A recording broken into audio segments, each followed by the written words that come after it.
Hey, what is up, everyone? Today we got a pretty unique story. It's narrated by Frederick Surrey. Get cozy and watch till the end, guys. There is a question that echoes through the stars, carried on the cold winds of the void between dying suns and burning worlds.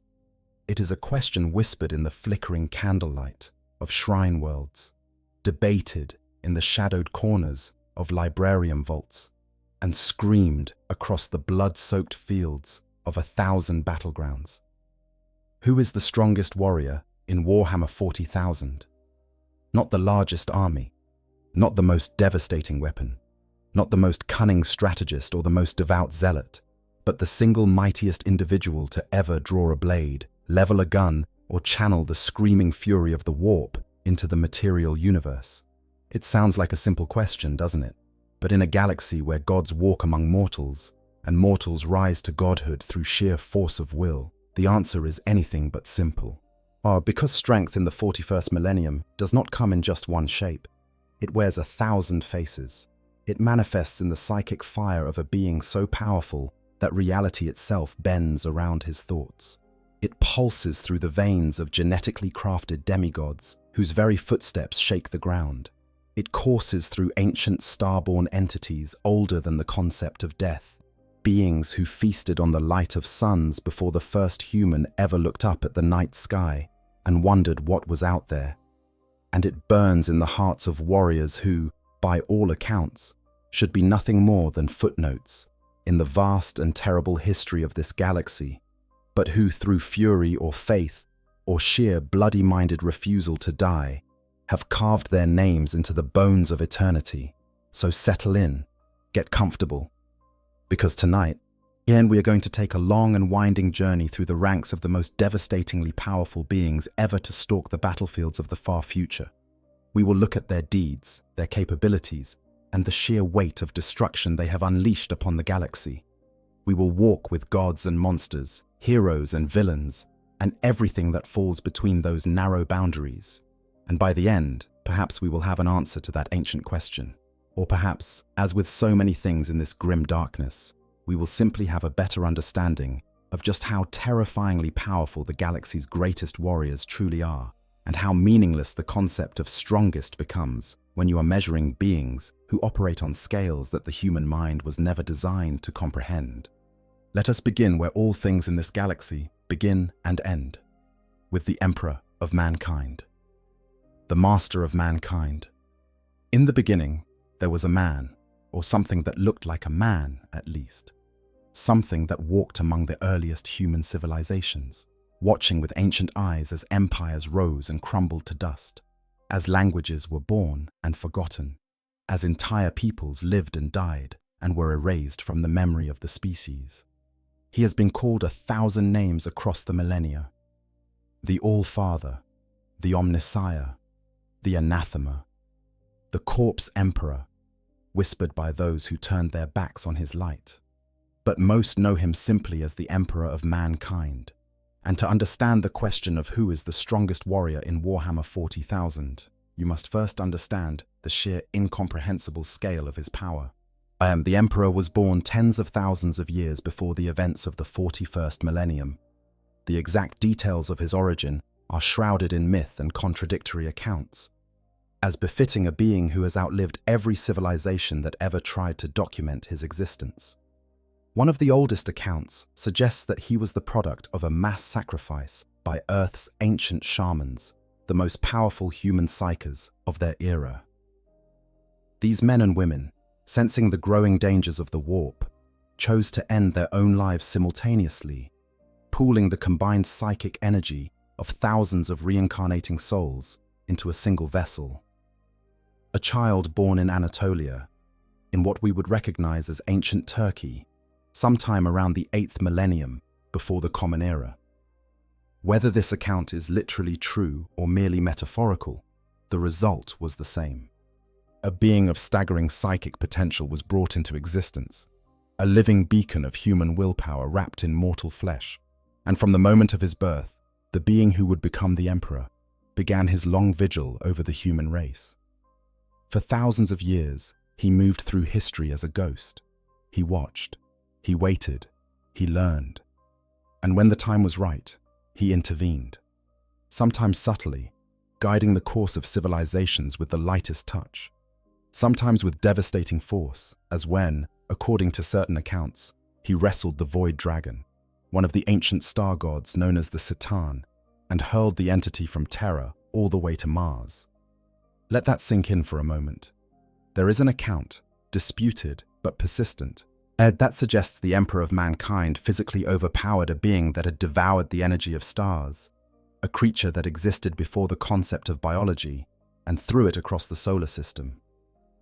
If even a fraction of that account is accurate, it places the Emperor's raw physical power on a scale that is genuinely difficult to process. But physical strength, impressive as it may be, is not what makes the Emperor the most commonly cited answer to our question. What makes him terrifying, what makes him a candidate for the strongest warrior in the galaxy, is his psychic power. The Emperor is described as the most powerful human psyker who has ever lived, and that description, while technically accurate, is so vast an understatement that it borders on meaningless. As try to imagine what it means to be the most powerful psyker in a species of trillions spread across 1,000,000 worlds. Every planet in the Imperium of man has produced psykers, individuals capable of reaching into the immaterial realm of the warp and drawing upon its energies to perform feats that defy the laws of physics. Some can start fires with their thoughts. Some can read minds across vast distances. Some can glimpse the future or bend the fabric of space itself. The Emperor can do all of these things, and infinitely more, on a scale that dwarfs every other human psyker combined. Consider the Astronomicon. This is the psychic beacon that guides humanity's vessels through the nightmare realm of the warp, a lighthouse visible across 50,000 light-years of space. The Emperor powers this beacon. Even now, he is seated upon the golden throne in a state somewhere between life and death. His mind generates a signal of such staggering intensity that it can be perceived across half the galaxy. 1,000 psykers sacrifice their lives every single day to help sustain this effort, their life forces consumed by the Emperor's need. 1,000 souls a day, every day, for over 10,000 years. And even that is merely one aspect of his ongoing psychic activity. Simultaneously, his consciousness battles the chaos gods in the warp, holding back the full might of 4 malevolent deities who have been trying to break through into reality for millennia. He maintains a psychic barrier that prevents the worst excesses of chaos from consuming the material universe. He occasionally reaches out to guide his servants through the Emperor's tarot, a psychically reactive divination tool, and he has, on at least one documented occasion, directly intervened to save a servant's life from across the galaxy, manifesting his power with enough force to reshape the course of entire campaigns. This is the Emperor in his diminished state. This is what he can do while barely alive, trapped in a machine that is slowly failing, his body a ruined husk of what it once was. In his prime, during the Great Crusade that united humanity under one banner 30,000 years before the current era, the Emperor was something else entirely. He led armies in person, striding onto battlefields in golden armor that seemed to burn with its own inner light. He wielded a burning sword of such devastating power that it could cut through virtually anything. And he projected psychic attacks that are described as being more powerful than a supernova, focused beams of pure warp energy that could vaporize entire legions of enemies. He created the Primarchs, the 20 demigod generals who led his Space Marine legions, using a combination of his own genetic material and power stolen from the Chaos Gods themselves during a secret journey to a night world called Moloch. Each Primarch was a being of godlike power in their own right, and the Emperor created all of them. He designed the Space Marines, the genetically enhanced super soldiers who serve as the backbone of humanity's military might. He conquered terror, uniting the warring factions of humanity's homeworld through a combination of diplomacy, psychic persuasion, and overwhelming military force during the Unification Wars. And then he turned his attention outward, to the stars. and began the Great Crusade that would bring 1,000,000 worlds under human rule. But it was during the Horus Heresy, the Great Civil War, that nearly destroyed everything the Emperor had built, that his martial prowess was most dramatically demonstrated. When his favored son, Horus, Warmaster of the Imperium and the most powerful of the Primarchs, was corrupted by the Chaos Gods and led half of the Space Marine legions in rebellion, the Emperor was forced to confront his own creation in single combat aboard the Vengeful Spirit, Horus's flagship. The details of this battle vary between accounts, but certain elements are consistent. The Emperor, despite holding back out of love for his son, eventually unleashed his full psychic might upon Horus. The resulting clash is described as having generated planet-level destructive energy, with the battle raging not just in physical space, but across multiple dimensions simultaneously. Some accounts describe the Emperor's final blow as utterly annihilating Horus's soul, not just killing his body, but erasing his very essence from existence, ensuring that even the Chaos Gods could not resurrect their champion. This act, however, came at a devastating cost. Horus had already mortally wounded the Emperor, and the effort of destroying his son's soul with such completeness left the Emperor a shattered ruin. He was placed upon the Golden Throne, the ancient device beneath the Imperial Palace on Terra, where he has remained for over 10,000 years. But even in this state, the Emperor continues to grow in power. But the faith of trillions of believers across the galaxy feeds his psychic presence in the warp, and there are those who believe that the Emperor is slowly ascending to full godhood, becoming something even greater than what he was during the Great Crusade. He has already demonstrated the ability to reach across the galaxy to heal his returned son, Robut Guilliman, from a plague that should have been fatal, curing the Primarch of a disease created by the Chaos God Nurgle himself, with seemingly casual ease. If the Emperor were to ever fully awaken, if he were somehow restored to his full power, or allowed to complete whatever transformation is currently underway, the results would be genuinely difficult to predict. He might become the most powerful entity in the galaxy. He might become something that transcends the galaxy entirely. Or he might simply die and take the Imperium with him. For now, the Emperor sits upon his throne, a god in all but name, and the strongest case for the title of mightiest warrior in Warhammer 40,000. His psychic abilities are unmatched by any mortal being. His physical prowess, even in his current state, is sustained by the belief of countless billions. And his legacy, the Imperium he created, the warriors he designed, and the light he casts across the warp, remains the single greatest shield humanity possesses against the horrors that lurk in the darkness between the stars. But is the Emperor truly a warrior? Or has he become something else entirely? A force of nature, a concept given form, a god whose battles are fought not with sword and gun, but with pure willpower on a scale that makes conventional warfare seem quaint?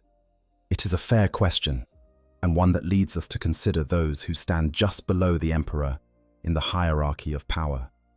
Those who were created in his image and designed to be the greatest warriors the galaxy has ever seen. The Primarchs, demigods of war.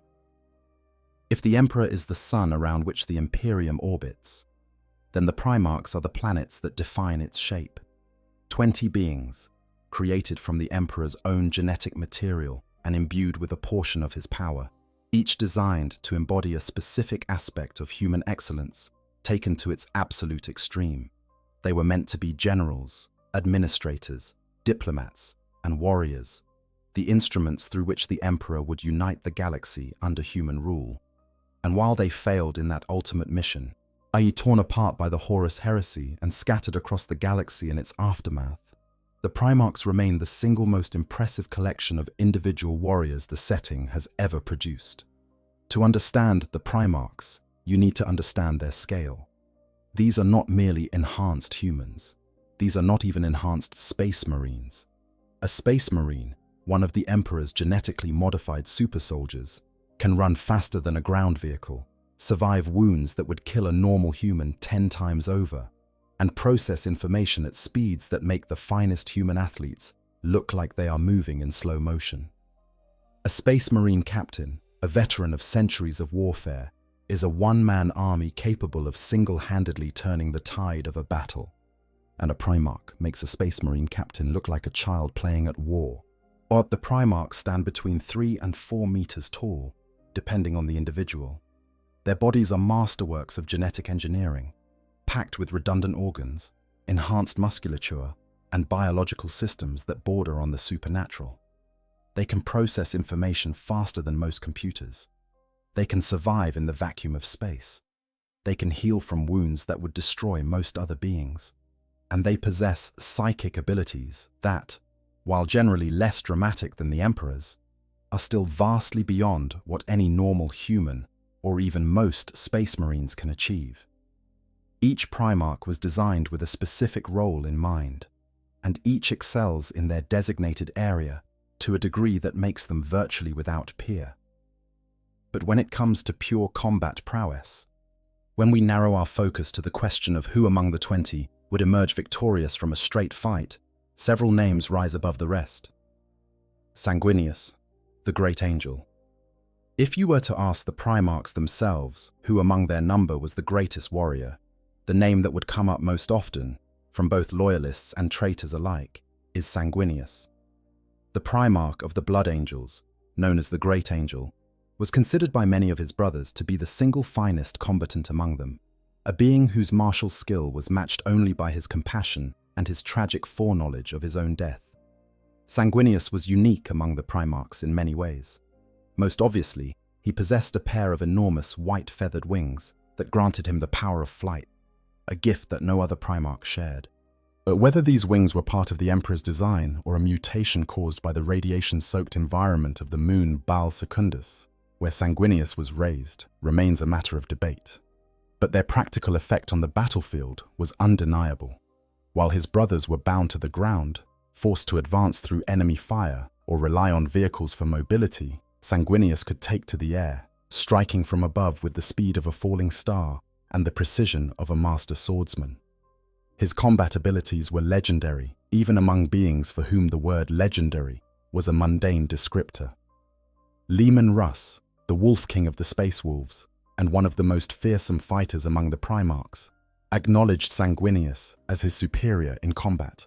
Rogel Dawn, the stoic master of defense, held the angel in the highest regard as a warrior. Even the Khan, Jagatai of the White Scars, a warrior whose speed was so extraordinary that even orcs stopped enjoying fights with him because he killed them too quickly, considered Sanguinius to be the greatest combatant among the Primarchs. And it was not only the loyalists who recognized this. Horus himself, before his fall to chaos, stated that Sanguinius should have been named War Master in his place.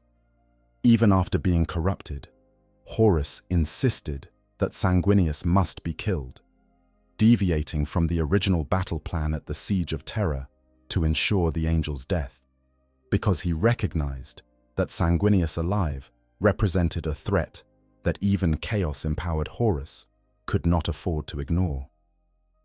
The feats that earned this reputation are staggering in their scope. But during the Battle of Cygnus Prime, Sanguinius faced Kabanda, one of the mightiest bloodthirsters of Khorne, a greater demon of the blood god so powerful that its mere presence on the battlefield was enough to drive lesser beings mad with rage. Kabanda was no ordinary demon. This was an ancient entity of the warp, a being of pure martial fury that had existed for millennia and consumed the souls of countless warriors. The two clashed in an epic confrontation that devastated the surrounding battlefield, and while Kabanda managed to wound Sanguinius, breaking his legs in the process, the angel ultimately defeated the demon, sending it screaming back into the warp. This was not a being that could be defeated by raw power alone. Kabanda required a combination of supreme martial skill, psychic resilience, and the kind of indomitable will that refuses to acknowledge defeat, even when the body is broken and bleeding. But Sanguinius's greatest battle, and the one that cemented his legend for all eternity, came during the Siege of Terra. When Horus's traitor legions assaulted the Imperial Palace, Sanguinius stood as one of the primary defenders, fighting without rest for weeks as wave after wave of corrupted space marines, demons, and worse, threw themselves against the walls. By the time the final assault began, by the time the Emperor himself boarded the vengeful spirit to confront Horus, Sanguinius was already exhausted, wounded, and running on nothing but willpower and the knowledge that the fate of humanity hung in the balance. Yet even in this state, weakened and weary beyond what most beings could endure, Sanguinius fought his way through the vengeful spirit's defenders, cutting a path through Chaos Space Marines and demons alike, until he reached Horus's throne room. There, the angel confronted his fallen brother in single combat, knowing with absolute certainty that he would not survive the encounter. Sanguinius had foreseen his own death at Horus's hands. He had seen it in visions that plagued him throughout the heresy, had felt the cold certainty of it settling into his bones with every passing day. And yet he fought anyway, not because he believed he could win, but because his sacrifice might create the opening the Emperor needed. The details of the duel between Sanguinius and Horus vary between accounts, but the outcome is always the same. Horus, empowered by all four Chaos gods simultaneously, and possessed power that exceeded anything Sanguinius could match. The War Master killed the angel, but not before Sanguinius managed to leave a crack in Horus's armor, a tiny flaw that the Emperor would later exploit to deliver the killing blow. Some accounts suggest that this crack was physical, a literal dent in Horus's Terminator plate. Others suggest it was something more metaphorical, that Sanguinius's sacrifice and his refusal to abandon hope, even in the face of certain death, touched something still human deep within Horus's corrupted soul, creating a moment of hesitation that the Emperor was able to exploit. Either way, Sanguinius's death became one of the most significant events in the entire history of the Imperium. His sacrifice is commemorated on a sacred day called the Sanguinala, when citizens across the galaxy wear the red badge of the angel. Temples devoted to Sanguinius stand alongside those of the Emperor himself on countless worlds, and his genetic legacy lives on in the Blood Angels and their successor chapters, warriors who carry within them both the angel's nobility and his curse, the Black Rage, a psychic echo of Sanguinius's final moments that can overwhelm his descendants and drive them into a berserk fury as they relive the angel's death through genetic memory. Among the Primarchs, Sanguinius holds a unique position. He was not the physically strongest. That distinction likely belongs to Vulcan, the Lord of the Salamanders, whose raw physical power exceeded all of his brothers. He was not the greatest Psyker. That title belongs to Magnus the Red, whose mastery of the warp was rivaled only by the Emperor himself. He was not even the most tactically brilliant, as Lionel Johnson, the Lord of the Dark Angels, is generally regarded as the finest strategic mind among the Primarchs. But in terms of pure combat ability, the combination of speed, skill, strength, resilience, and the intangible quality that allows a warrior to perform beyond their theoretical limits when everything is on the line, Sanguinius stands at, or near, the very top. He is the warrior that other warriors, beings who were themselves designed to be the pinnacle of human martial achievement, looked up to and acknowledged as their better. Angron, the Red Angel. If Sanguinius represents the noblest expression of martial excellence among the Primarchs, then Angron represents its most savage. The Primarch of the World Eaters, known as the Red Angel, was a being of such devastating fury that even his brothers, beings who had conquered worlds and slaughtered armies, looked upon him with a mixture of awe and horror. Angron's story is one of the most tragic in a setting defined by tragedy. Scattered from the Emperor's laboratory on Terra as an infant, he landed on the world of Nuceria, where he was captured and forced into slavery as a gladiator. The ruling class of Nuceria, seeking to create the perfect fighting machine, implanted crude neural devices called the Butcher's Nails into Angron's brain. These devices were archaic and brutal, even by the standards of the 31st millennium, technology that predated the Imperium and whose exact origins were never fully understood. What they did was devastatingly simple. They rewired Angron's brain to experience constant, his unrelenting pain whenever he was not actively engaged in combat. The only relief the nails provided was during acts of violence, when they flooded his system with neurochemical stimulation that temporarily dulled the agony. The implications of this are worth sitting with for a moment. From the time the nails were implanted, every moment of Angron's existence that was not spent fighting was a moment of suffering. Every conversation, every meal, every attempt at rest or contemplation was underscored by a grinding, ceaseless pain that ate away at his sanity and his ability to experience any emotion other than rage. The Emperor could have removed the nails, perhaps, though doing so would likely have killed Angron in the process. Instead, he chose to take Angron from Nuceria, as separating him from the fellow gladiator slaves he had fought alongside and loved, and pressed him into service as a general in the Great Crusade. Angron never forgave this. He never forgot the brothers and sisters in chains who had been left behind to die without him, and the nails never stopped biting. The result was a Primarch who was, in purely physical terms of combat, nearly without equal. In the arena, before the Emperor ever found him, Angron had been the undisputed champion, a fighter so devastating that the entire slave rebellion he led against Nuceria's rulers was built around his personal combat prowess. As a Primarch at the head of the World Eaters' Legion, he was something even more terrifying. Angron fought with a pair of chain axes that screamed as they tore through ceramite armor and superhuman flesh alike. And his fighting style was a hurricane of unrelenting aggression that overwhelmed opponents through sheer ferocity and speed. He was not elegant, he was not precise. He was a storm of blades and fury that left nothing alive in his wake. Corax, the Primarch of the Raven Guard, and a formidable warrior in his own right, stated explicitly that Angron, Horus, and Sanguinius were the three best warriors among the Primarchs. Angron's placement on this list is significant because his combat style was so fundamentally different from his brothers. Where Sanguinius fought with grace and Horus with calculated precision, Angron fought with an abandon that bordered on self-destruction. The butcher's nails pushed him to levels of aggression that would have been suicidal for any other being, but his Primarch physiology and the sheer intensity of his rage allowed him to channel this fury into combat effectiveness rather than reckless waste. One of the most frequently cited demonstrations of Angron's raw physical power comes from the novel Betrayer, in which Angron physically lifted the leg of a warhound titan.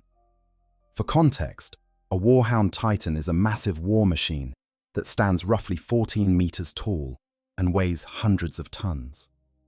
The idea that any individual, even a Primarch, could physically lift a portion of such a machine is a testament to the incredible strength that Angron possessed. This was not a feat of leverage or clever engineering. This was raw, brute force, applied by a being whose body was designed to be the physical ultimate of what human genetics could produce, driven to extremes by the constant neurological punishment of the butcher's nails. But Angron's greatest transformation, and the one that pushes him into the highest tiers of power in the entire setting, came when he was elevated to the status of Demon Prince by the Chaos God Khorne.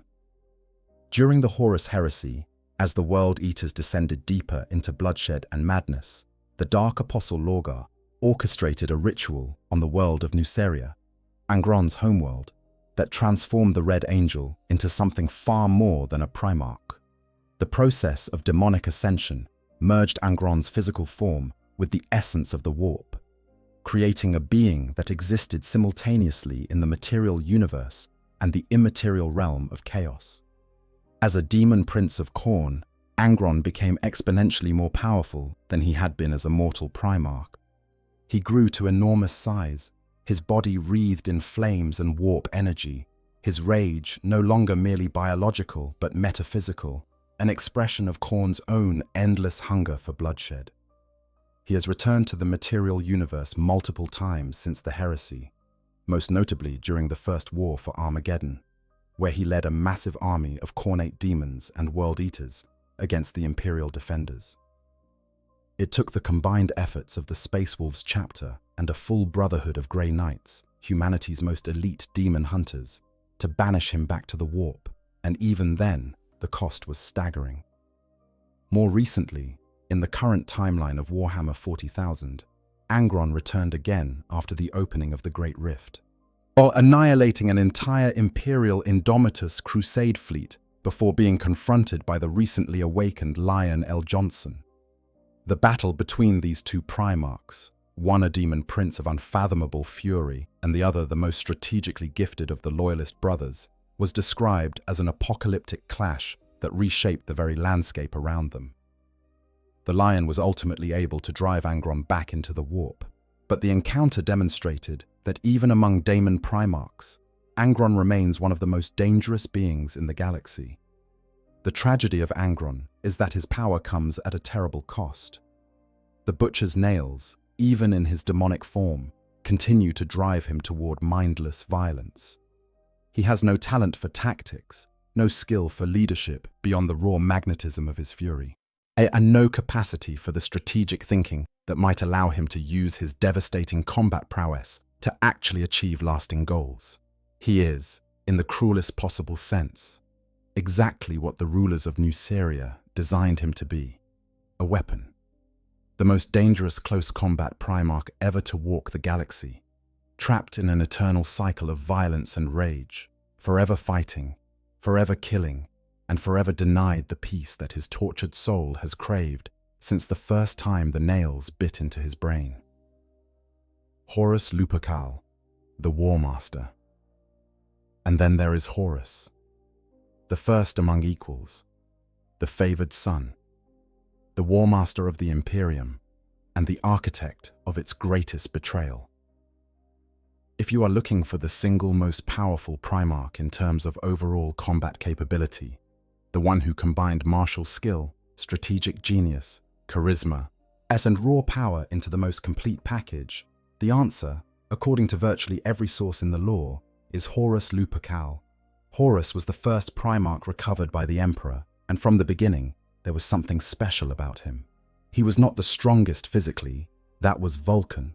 He was not the fastest, that was likely the Khan or Sanguinius in flight. He was not the greatest psyker, that was Magnus. He was not the most brilliant strategist, that was arguably the Lion. But Horus was the best at everything else, and he was second to none in the areas where he was not first.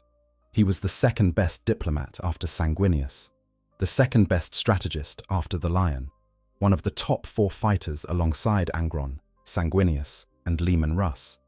And when you combined all of these qualities together, when you factored in his unmatched charisma, his ability to inspire absolute loyalty in those who served him, and his understanding of the broader picture of galactic warfare, no other Primarch came close to the overall package that Horus represented. This is why the Emperor chose Horus as War Master over all his other sons. Not because Horus was the best at any single thing, but because he was the best at the thing that mattered most: leading.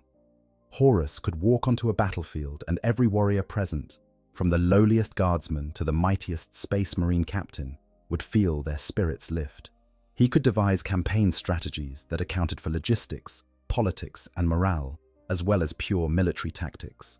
He could negotiate with alien species, charm planetary governors, and inspire his brothers to cooperate even when their personalities clashed.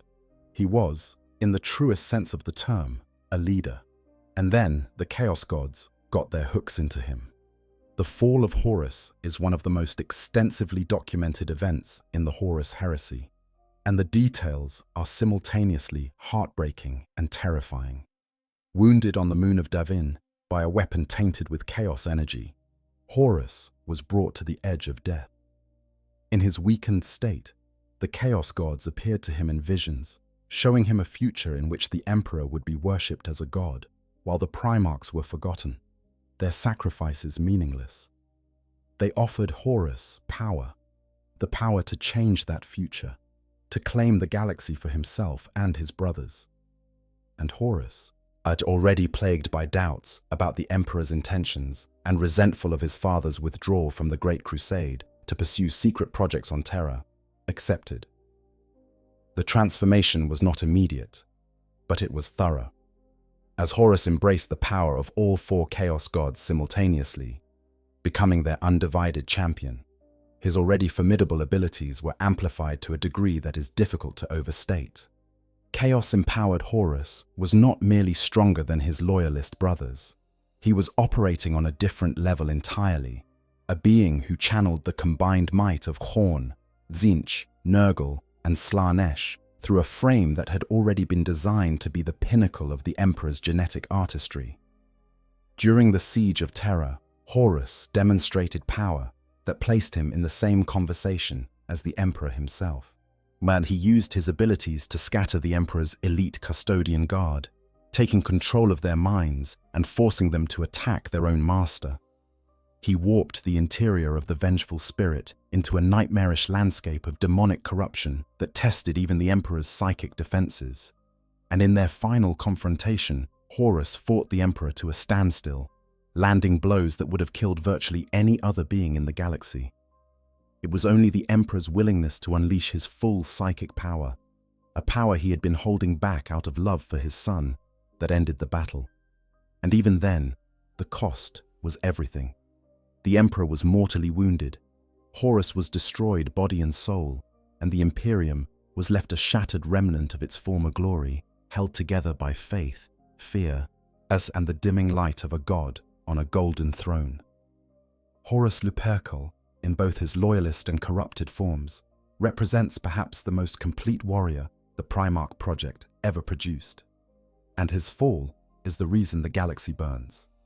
The Lion, first of the Primarchs. While Sanguinius, Angron, and Horus often dominate conversations about the greatest Primarch warriors, there is another name that demands attention, one who has recently returned to the galaxy and demonstrated that his long slumber has done nothing to diminish his terrifying capabilities. Now, I want to pause here for a second and just give you my honest take on this, because I think it matters. Out of every single warrior we talked about on this channel, the one that genuinely gets to me every time I read about him is Sanguinius. And I know that might sound like the obvious pick, but hear me out. It is not because he's the strongest. He's not. It is not because he has the flashiest feats. Angron lifting a Titan leg is way more dramatic on paper. It is because he knew. He walked into that ship knowing exactly how it was going to end, and he did it anyway. That is not power. That is something else entirely. And honestly, I think this is what keeps me coming back to this hobby and this lore after all this time. It's not the power scaling. It's these moments where these characters, even the ones built in a lab, be like living weapons, choose to be something more than what they were made for. But anyways, that's just my 2 cents. Let's get back to the video. Lion L. Johnson, the Primarch of the Dark Angels, the first of the Emperor's sons to be created, has always been a figure apart from his brothers. The Lion's background is shrouded in even more mystery than most Primarchs. When his gestation pod landed on the death world of Caliban, as the infant Primarch did not find himself among humans. He was alone in the wilderness, surrounded by monstrous creatures called the Great Beasts that infested Caliban's vast and ancient forests. Where other Primarchs were raised by human cultures, absorbing language, customs, and social bonds from an early age, the lion spent his earliest years as a feral creature, surviving through instinct and an innate capacity for violence that allowed him to kill beasts that should have been far beyond any individual's ability to defeat. When he was finally found by the Knights of the Order, a human organization dedicated to hunting the great beasts, the lion was more animal than man. But he learned quickly, absorbing everything the Order could teach him, with a speed that left his tutors in awe. And within a short time, he had risen to become the Order's greatest warrior and its undisputed leader. This background shaped the lion in profound ways. His brother Primarchs described him as dour, morose, and given to dark moods. He was not charismatic in the way Horus was, nor compassionate in the way Sanguinius was. The lion was, at his core, a killer. He dedicated himself to the task of destroying the enemies of mankind with a single-minded focus that his brothers found unsettling, even among beings who were themselves designed for war. He had no time for Sanguinius's chivalric ideals, for Mortarian's arbitrary hatreds, or for Fulgrim's obsession with perfection. such passions only obscured the true goal, that the enemies of mankind should be destroyed. But this single-mindedness, combined with his extraordinary intellect, made the lion perhaps the most dangerous primarch in a conventional military engagement. He is widely regarded as the finest strategic mind among all 20 brothers, capable of devising battle plans of such complexity and elegance that even Reboot Guilliman, the master of logistics and administration, acknowledged his superiority in this area. The lion could match blades with Fulgrim, one of the most skilled swordsmen among the primarchs, and stalemate the strategies of Guilliman. And though some might exceed him in the details of some particular task, none could match his overall combination of combat prowess and tactical brilliance. The lion's recent return to the setting has added a dramatic new dimension to the conversation about the strongest warriors in the galaxy. After sleeping for 10,000 years in the depths of the rock, the Dark Angel's fortress monastery, the lion awakened during the events of the Arcs of Omen storyline, and immediately demonstrated that he had lost none of his edge. His confrontation with the demon Primarch Angron, one of the most powerful close combat beings in the entire setting, was a clash of two fundamentally different approaches to warfare. Where Angron brought raw, overwhelming fury, the lion brought precision, strategy, and an innate understanding of how to exploit weakness. The lion was able to drive Angron back into the warp, a feat that typically requires the combined efforts of entire chapters of Space Marines or brotherhoods of Grey Knights. This accomplishment places the lion firmly among the most dangerous warriors currently active in the galaxy. But he is one of only 2 Loyalist Primarchs confirmed to be alive and operating in the current timeline, alongside Guilliman, and his military capabilities may be even more relevant to the ongoing conflicts than they were during the Great Crusade. The Lion is a Primarch who has no political ambitions, no interest in governance, and no desire for anything other than the destruction of the Imperium's enemies. He is, in the most literal sense possible, a weapon given purpose, and the enemies of mankind should be very, very afraid. The Custodians, beyond Astartes. Before we leave the Imperium's ranks and explore the other contenders for the title of strongest warrior, we must pause to consider a group that often gets overlooked in these discussions, despite being individual for individual, and among the most dangerous fighters the galaxy has ever produced. The Adeptus Custodes, the Emperor's personal bodyguard, are not Primarchs. They are not gods or demons or ancient star-born entities. But they are, without question, the finest human-scale warriors the Imperium has ever created, and their greatest champion deserves his place in this discussion. The Custodians are fundamentally different from Space Marines, though both are transhuman warriors, created through genetic modification. Where Space Marines are produced through the implantation of gene seed organs into compatible recruits, a process that is relatively standardized and can be applied on a large scale, each custodian is an individual masterwork. The process of creating a single custodian involves genetic manipulation so extensive and so personalized that no 2 custodians are exactly alike. The result is a warrior who is faster, stronger, more durable, and more mentally acute than even the finest Space Marine, equipped with weapons and armor from the Emperor's own personal arsenal that represent the absolute pinnacle of Imperial technology. A single custodian is considered equivalent to several Space Marines in combat. They have reflexes that border on precognition, the ability to read the flow of battle and anticipate enemy actions before they occur. Their weapons, the iconic Guardian Spears, are masterworks of engineering that combine a powerful ranged weapon with a devastating melee blade. Their armor, crafted from auramite rather than the ceramite used by Space Marines, is stronger and more sophisticated than anything else in the Imperial arsenal. And their training, which spans centuries and encompasses not just combat, but philosophy, art, and an intimate understanding of the Emperor's vision for humanity, produces warriors of extraordinary intellectual and martial breadth. And at the pinnacle of this already extraordinary organization stood Constantin Valdor, the first Captain General of the Legio Custodes, a being so formidable that there were those in the imperial court who whispered that he was a Primarch in all but name. Valdor's combat record is one of the most impressive in the entire history of the Imperium.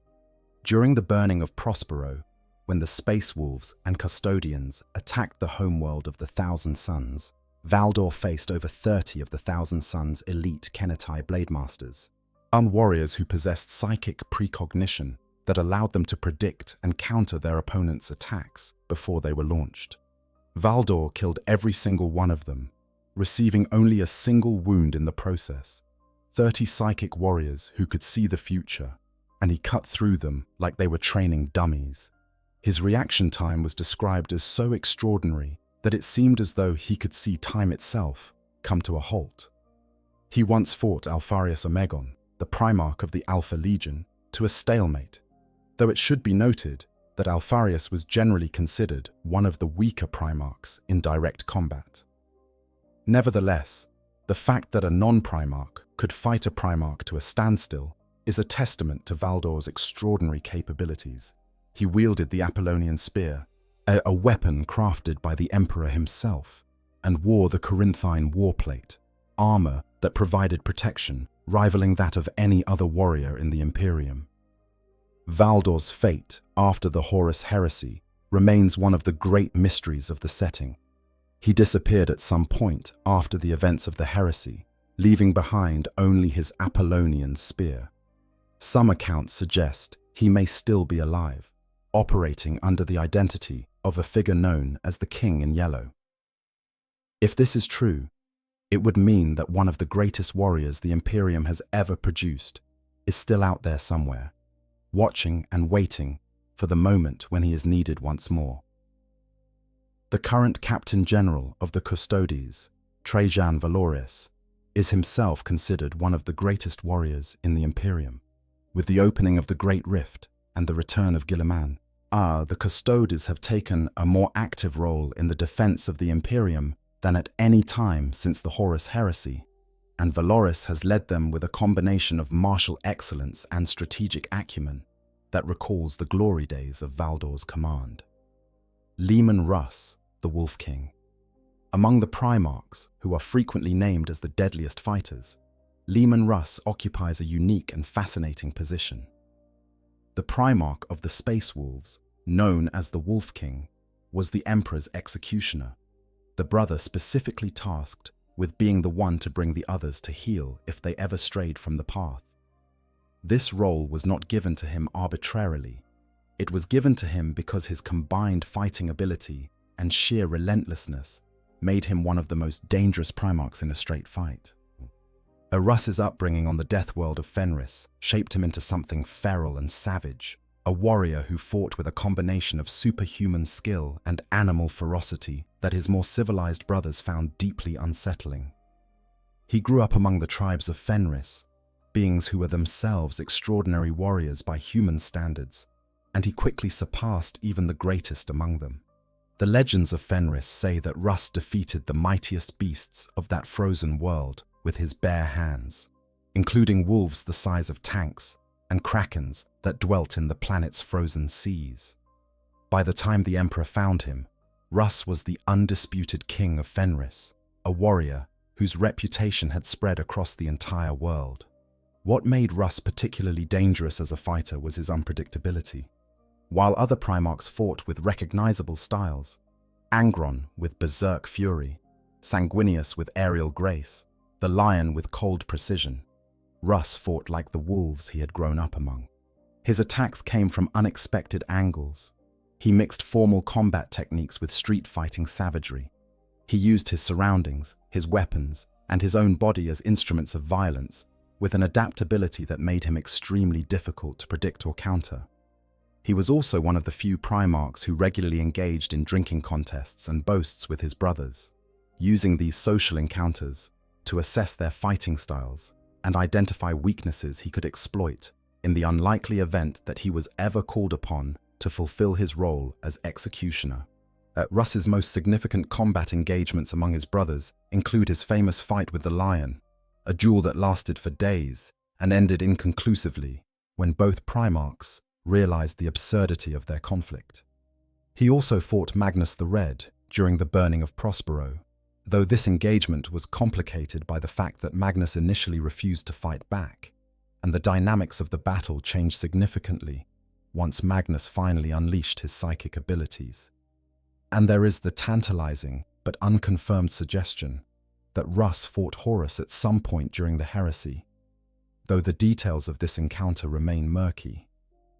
Russ is currently missing, having departed for the Eye of Terror after the heresy with a select group of his warriors. He has not been seen since, and his current status is one of the great mysteries of the setting. Some believe he is dead, others believe he is searching for a way to heal the Emperor, and still others believe that Russ, like the lion, is merely sleeping, waiting for the moment when the galaxy needs him most. If Russ were to return, he would represent a formidable addition to the Loyalist cause, a Primarch whose fighting abilities are among the very best, and whose experience, including whatever he has learned during his millennia in the Eye of Terror, would make him an even more dangerous opponent than he was during the heresy. Vulcan, the immortal flame. While discussions of the strongest Primarch in combat tend to focus on Sanguinius, Angron, and Horus, we must not overlook the Primarch who holds the title of physically strongest among all 20 brothers. Vulcan, as the Primarch of the Salamanders, possessed raw physical power that exceeded even Angron's, a statement that should give pause considering the World Eater's legendary strength. Vulcan was raised on the volcanic death world of Nocturne, a planet of such environmental hostility that its human population lived in constant struggle against eruptions, earthquakes, and predatory creatures that had adapted to thrive in the hellish conditions. The Primarch grew into a being of immense physical stature, even by the standards of his brothers, and his body reflected the brutal conditions of his upbringing. He was built like a walking fortress, broad-shouldered and thick-limbed, with a natural resilience that allowed him to endure punishment that would have staggered other Primarchs. But what makes Vulcan truly unique among the Primarchs is his status as a perpetual. Like the Emperor himself, Vulcan possesses the ability to regenerate from virtually any wound, including fatal ones. He cannot be permanently killed by conventional means, as his body will reconstruct itself given sufficient time, no matter how grievous the damage. This ability was put to the most extreme test during the Horus Heresy, when the Night Haunter, Conrad Kersey, captured Vulcan and subjected him to repeated torture and execution over an extended period, killing him in every conceivable manner, only to watch as the Salamander's Primarch regenerated and returned to life each time.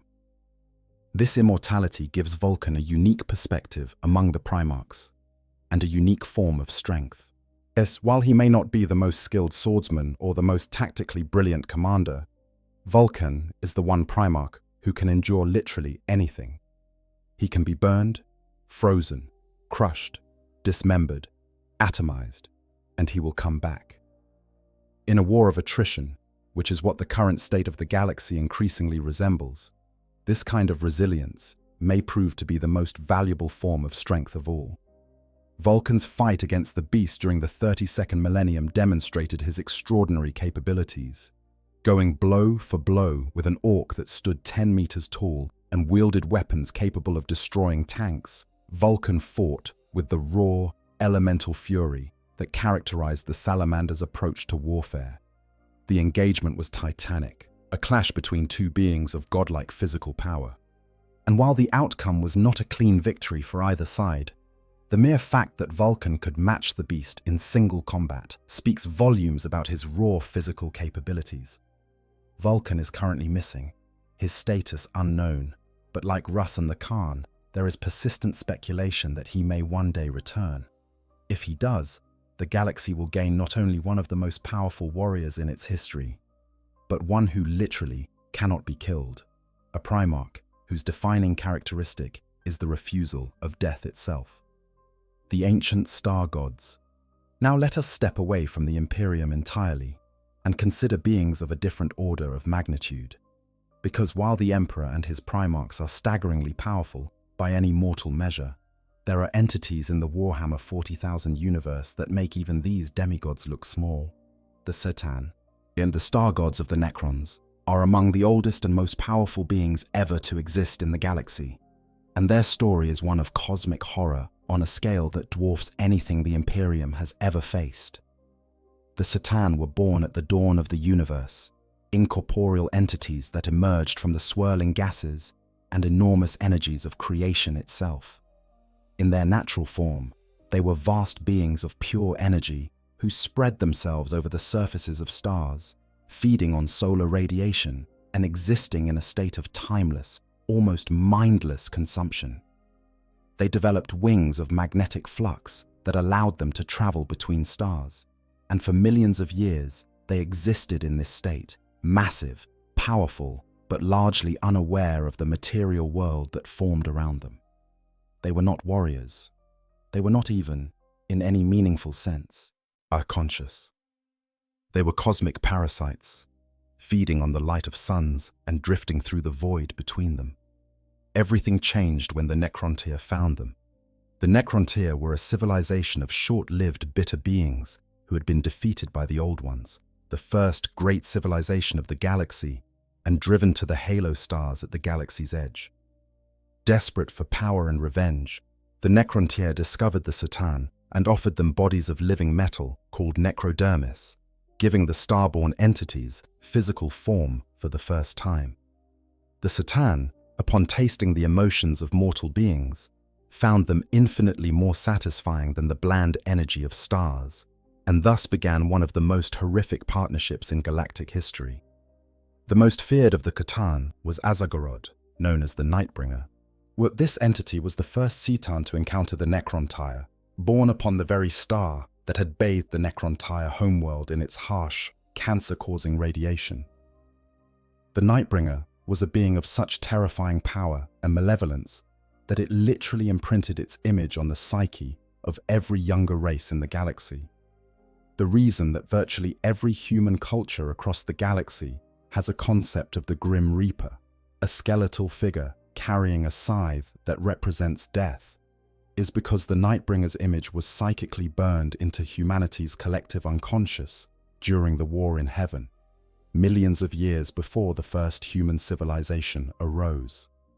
Every nightmare about death, every cultural representation of a harvesting figure coming to claim souls is a distant echo of humanity's primordial encounter with the Nightbringer. The orcs, notably, are the only major species immune to this psychic imprint, because orcs simply do not fear death in the way other species do. In terms of raw combat power, the Nightbringer was devastating beyond comprehension. It wielded a weapon called the Phase Scythe that could cut through virtually any substance, including the fabric of reality itself. Its touch brought death in its most literal sense, not just the cessation of biological function, but the fundamental ending of existence. It could drain the life from entire worlds, harvesting the essence of every living thing on a planetary scale. And it was functionally immortal, a being whose existence was not dependent on biology or technology, but on the fundamental energies of the universe itself. But even the Nightbringer was not the most powerful of the C'tan. But that distinction, according to multiple sources, belongs to Magladroth, the Void Dragon. The Void Dragon was described as the greatest and most terrible of all the C'tan, a being whose mastery over the material realm was so complete that its warriors were virtually invincible. Where the Nightbringer embodied death, the Void Dragon embodied destruction on a cosmic scale, a force of oblivion that could unmake the very foundations of reality. The Void Dragon's power was so vast that it survived a confrontation with multiple Blackstone fortresses, ancient weapons created by the Old Ones specifically to destroy the C'tan. These were not small weapons. The Blackstone fortresses, known to the Aeldari as the Talismans of Vol, were capable of causing stars to explode. The fact that the Void Dragon endured such an assault and survived is a testament to its nearly incomprehensible durability. Even a weak shard of the Void Dragon, a mere fragment of its former power, was capable of devastating entire Necron tomb worlds when it broke free from containment. The Emperor himself reportedly fought the Void Dragon in single combat during Earth's ancient history and managed to defeat it. but notably did not destroy it. Instead, according to the most widely accepted account, the Emperor imprisoned the void dragon beneath the surface of Mars, where it may still reside in stasis to this day. Some theories suggest that the void dragon is the entity worshipped by the Adeptus Mechanicus as the machine god, its influence over technology unconsciously guiding humanity's relationship with machines for millennia. And if the void dragon were ever to fully awaken, the consequences for the galaxy would be catastrophic. A being that could challenge the Emperor at his peak, that could survive weapons designed by the Old Ones to kill star gods, and that has the ability to control all technology in its vicinity, would be virtually unstoppable by any force currently active in the galaxy. The Satan as a whole were eventually betrayed by their own servants. The silent king of the Necrons, having finally grown weary of his people's enslavement to the star gods, led a rebellion that shattered the Satan into fragments called shards. These shards, while individually far less powerful than the original Satan, are still among the most dangerous entities in the galaxy, or they are imprisoned in containment devices called tesseract labyrinths and sometimes deployed by Necron dynasties as weapons, though doing so carries enormous risk. A Satan shard that breaks free from its containment could potentially reassemble itself, gathering other shards to restore the original entity to full power. And a fully restored Satan, operating at the height of its ancient might, would be a threat to the entire galaxy. The Satan complicate our question about the strongest warrior significantly, because they operate on a fundamentally different scale than even the Primarchs. A Primarch is a demigod, a being of superhuman power that can turn the tide of a planetary battle. A Satan, at full power, is a being that can threaten star systems, consume the energy of suns, and manipulate the very laws of physics. The comparison is not between warriors of different skill levels. It is between beings that exist in entirely different weight classes. And yet, the Satan were ultimately defeated, shattered by the combined might of the Necrons who had been their servants. This suggests that while individual Satan are nearly unmatched in raw power, they are not invincible. They can be overcome through sufficient force, clever strategy, or both. And in a galaxy full of beings who specialize in exactly those qualities, even star gods have reason to be cautious. Gazgkul Thraka, the beast of Armageddon. Now let us turn our attention to a warrior who represents something fundamentally different from the genetically engineered demigods of the Imperium or the cosmic horrors of the Catan. Let us talk about the orcs, and specifically about the most dangerous orc alive in the 41st millennium. Gazkul Mag Uruk Thraka, the self-proclaimed prophet of the green gods, the beast of Armageddon, and the warlord currently leading the largest greenskin horde the galaxy has seen in 10,000 years. To understand why Gazkul belongs in a discussion of the strongest warriors in Warhammer 40,000, you first need to understand the orcs. And to understand the orcs, you need to abandon every assumption you have about what makes a species powerful. Because the orcs are not powerful despite their apparent savagery and disorganization. They are powerful because of it. Orcs are a genetically engineered species, created by the Old Ones millions of years ago during the War in Heaven as biological weapons against the Satan and the Necrons. But they are partially fungal in nature, reproducing through spores that they constantly release into their environment. These spores grow into new orcs, Gretchen, squigs, and the various other organisms that make up the orc ecosystem, meaning that orcs are functionally impossible to truly eradicate from any world they have infested. They also possess a latent psychic ability that is perhaps the most terrifying aspect of their biology. When enough orcs gather together and believe strongly enough that something will work, their collective psychic energy, drawn from what is sometimes called the Gestalt field, can literally make it work. Orc technology, which by any rational engineering analysis should be completely non-functional, works because enough orcs believe it will. Their vehicles run, their weapons fire, and their spaceships fly, not because they are well engineered, but because the combined psychic faith of millions of orcs wills them into functionality. This has profound implications for orc war bosses. An orc grows larger, stronger, and more intelligent the more it fights and the more it wins.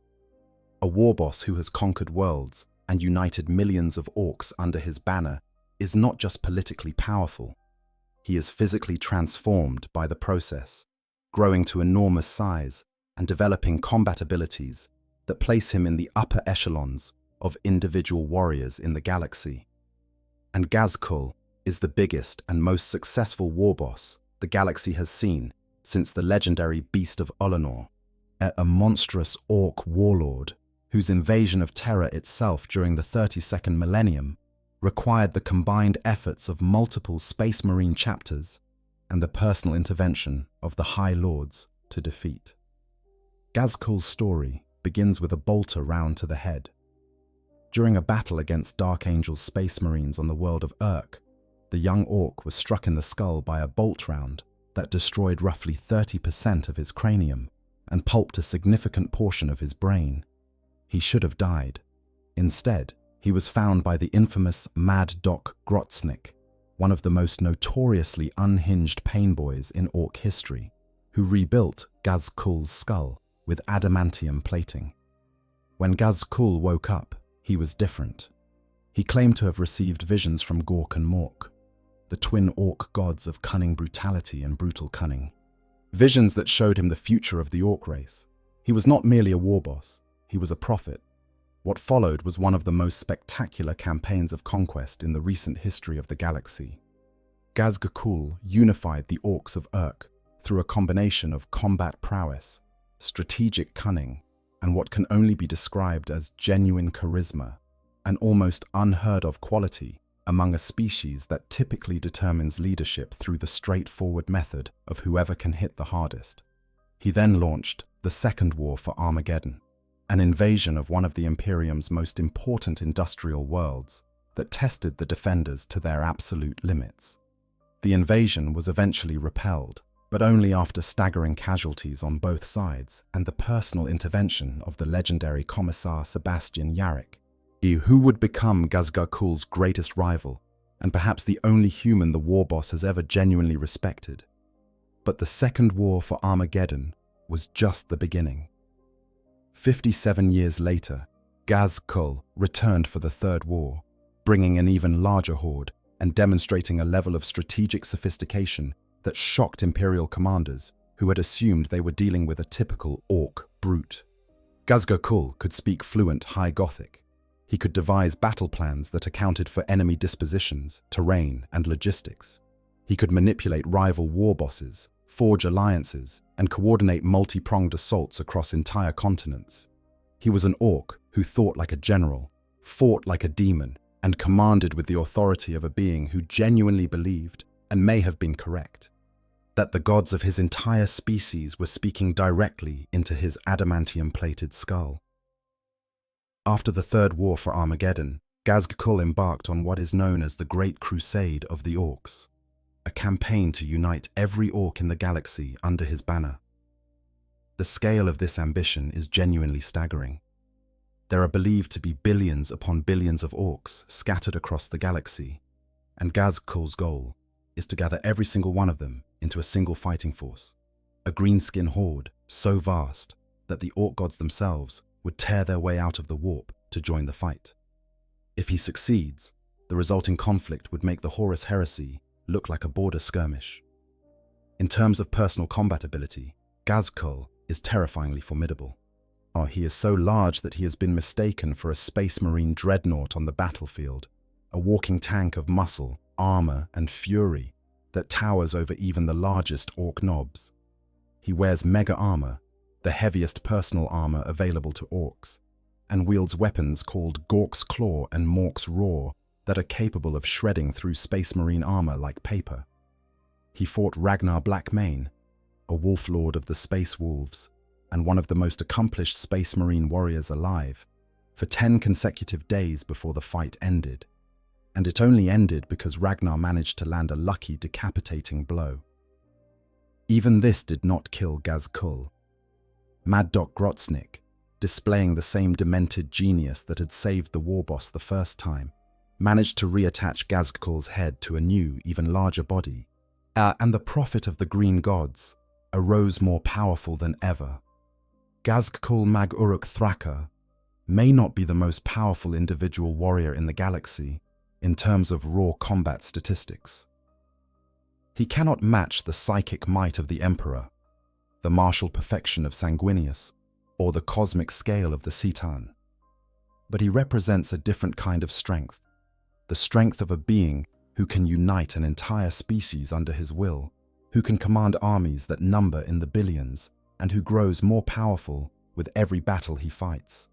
In the long run, that kind of strength may be more dangerous than any individual's combat prowess. The Aeldari champions. The Aeldari, the ancient race once known as the Eldar, were the undisputed masters of the galaxy for millions of years before their own decadence gave birth to the chaos god Slanesh and shattered their civilization. In their prime, the Aeldari possessed technology and psychic power that dwarfed anything the Imperium has ever achieved, and even in their current diminished state, they produce warriors of extraordinary ability. Among the various Aeldari factions, several individual warriors stand out as contenders for the title of strongest. The Harlequin Solitaires, mysterious figures who serve the laughing god Sigorach, are considered the deadliest individual fighters among the Aeldari. Each solitaire plays the role of Slanesh in the Harlequin's great performance of the Fall, and this role requires a being of such extraordinary willpower and martial skill that they can embody the essence of a chaos god without being consumed by it. In combat, solitaires move with a speed that makes them nearly invisible to the naked eye, striking with weapons that cut through armor and flesh with equal ease. A single solitaire can carve through entire squads of space marines, and even veteran chaos warriors hesitate to engage them. Lilith Hesperax, the Queen of Knives, is the undisputed champion of the Drukhari fighting pits, the most skilled gladiator in a society that elevates combat to an art form of exquisite cruelty.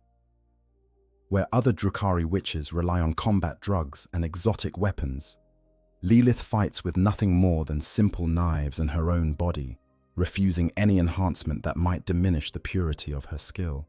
She has never lost a match in the arenas of Komorra, the Dark City, and her speed and precision are so extraordinary that she can deflect bolt rounds with her blades and strike down enemies before they can react to her presence. But perhaps the most significant Aeldari warrior, in terms of the broader narrative, is Yvraine, the emissary of the Whispering God. Yvraine has walked more paths of Aeldari society than almost any other living being, having been a Craftworld warrior, a corsair, a Drukhari gladiator, and ultimately the chosen herald of Inyad, the Aeldari god of the dead. Her unique position gives her access to abilities that span the full spectrum of Aeldari power, from the psychic disciplines of the Craftworlds to the savage combat skills of Komorrak's fighting pits. As the chosen of Inyad, she wields powers over life and death that make her one of the most dangerous individuals in the galaxy, capable of draining the life force from enemies and channeling it into devastating attacks. Eldred Ulthran, the most powerful Farseer of Craftworld Ulthwé, deserves mention as well, though his strength lies more in psychic ability than physical combat. Eldrad is considered the most powerful non-human psyker in the galaxy, a being whose mastery of the warp allows him to see and manipulate the strands of fate across vast distances and timeframes. He has orchestrated events that have shaped the course of galactic history for millennia, and his psychic combat abilities are formidable enough to challenge even greater demons. Kaldor Draigo, Supreme Grand Master.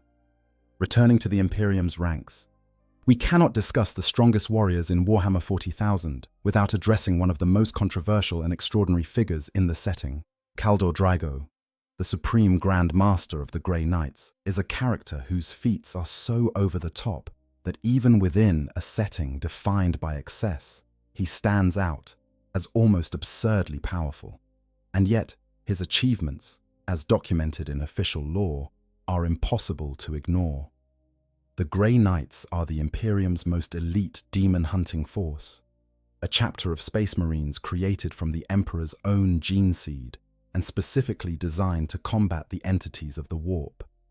Every Grey Knight is a psyker, and their resistance to the corrupting influence of chaos is unmatched among the Adeptus Astartes. They are equipped with the finest weapons and armor the Imperium can produce, also including Nemesis Force weapons that channel psychic energy into devastating attacks, and their training regimen is so demanding that the majority of aspirants do not survive it. Among this already extraordinary group of warriors, Kaldor Drygo stands above all others.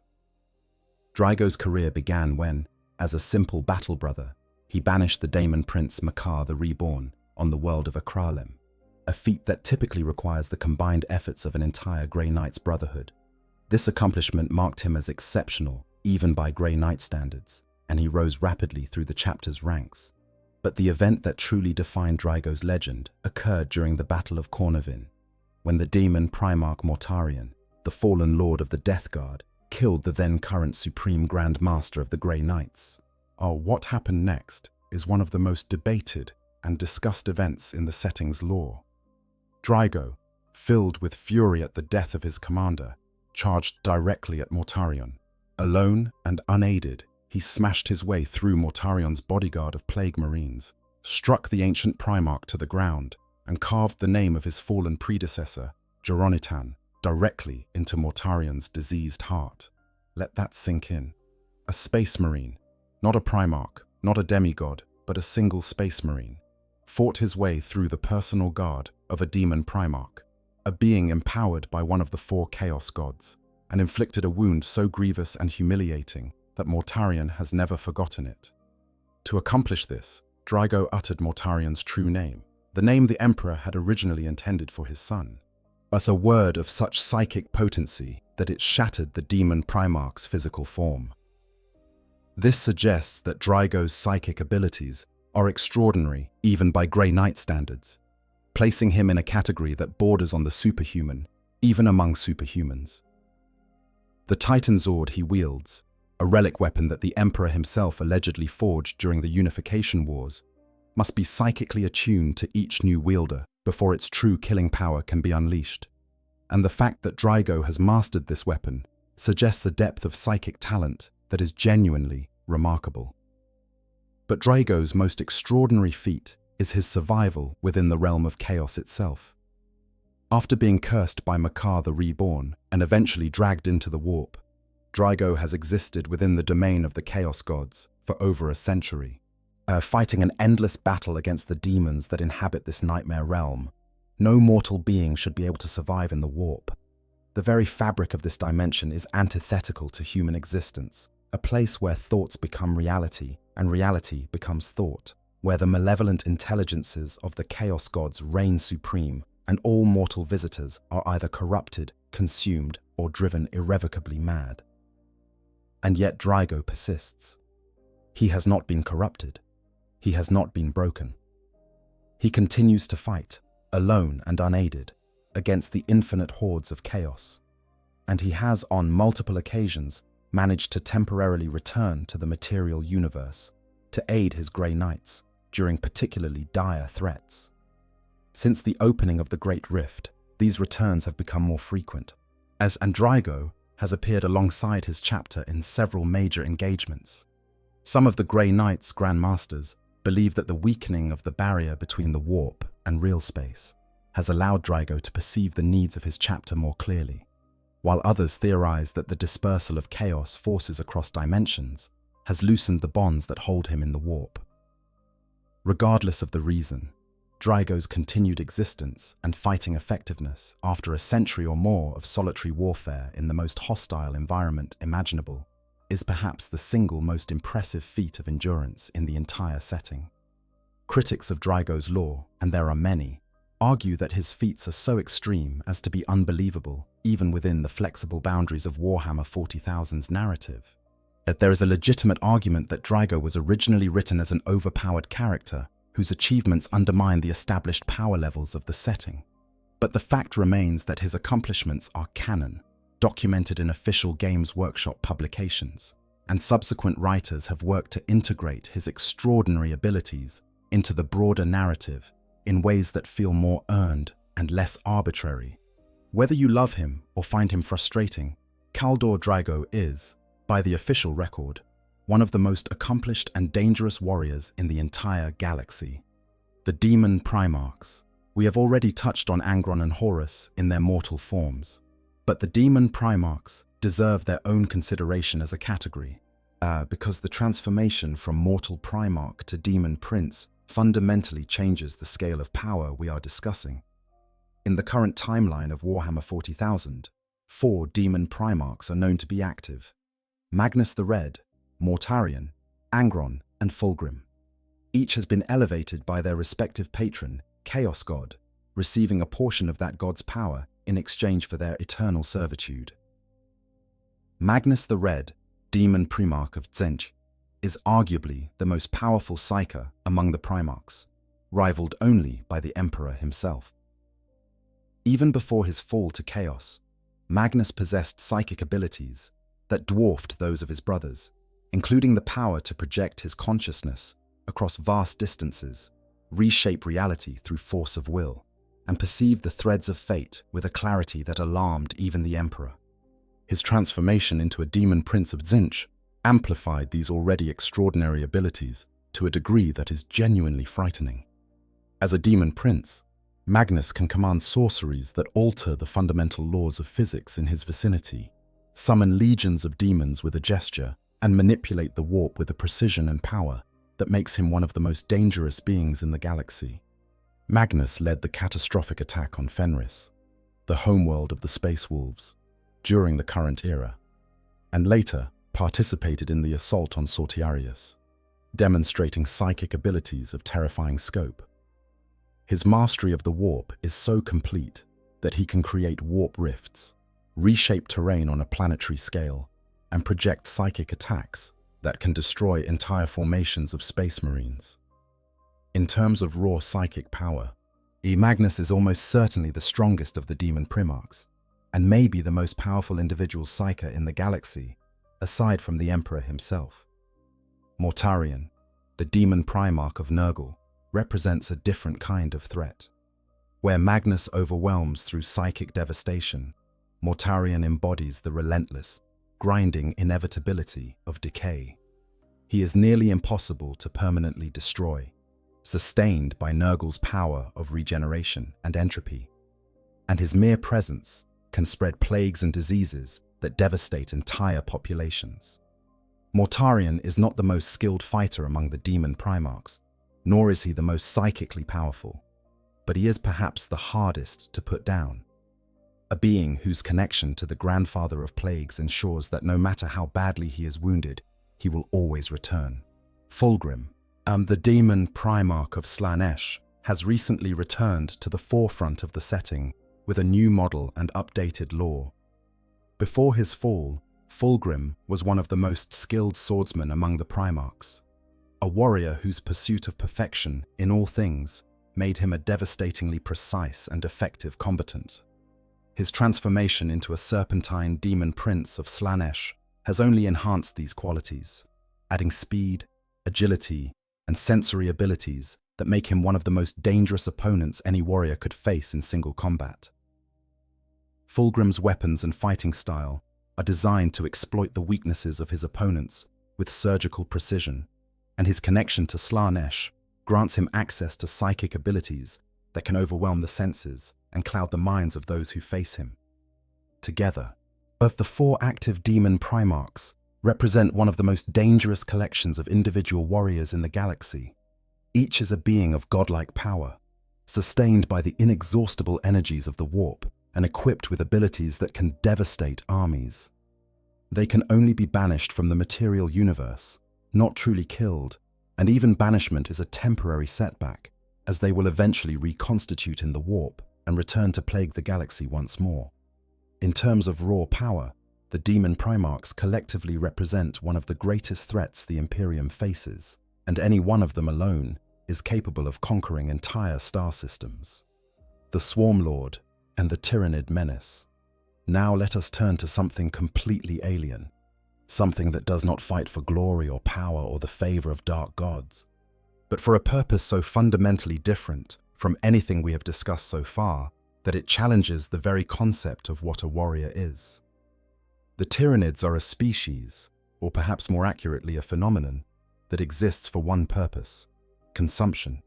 They travel between galaxies in vast fleets of living ships called hive fleets, stripping every world they encounter of all biomass, organic material, water, and atmosphere, reducing each planet to a barren rock before moving on to the next.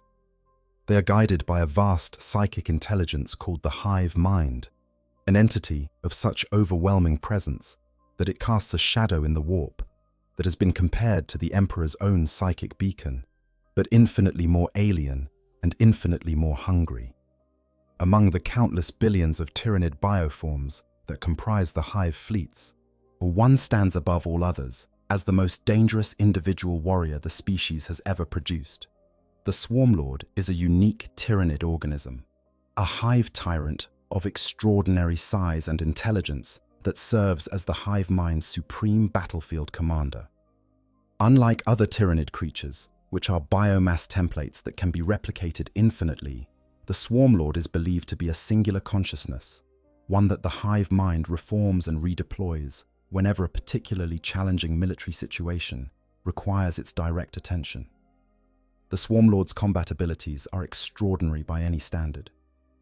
It wields 4 bone sabers, weapons of living chitin that have been honed to a monomolecular edge and can cut through virtually any material, including space marine power armor, with terrifying ease. Its psychic abilities, be channeled through its connection to the hive mind, allow it to coordinate Tyranid forces with a precision that has been compared favorably to the strategic brilliance of the Imperium's finest commanders.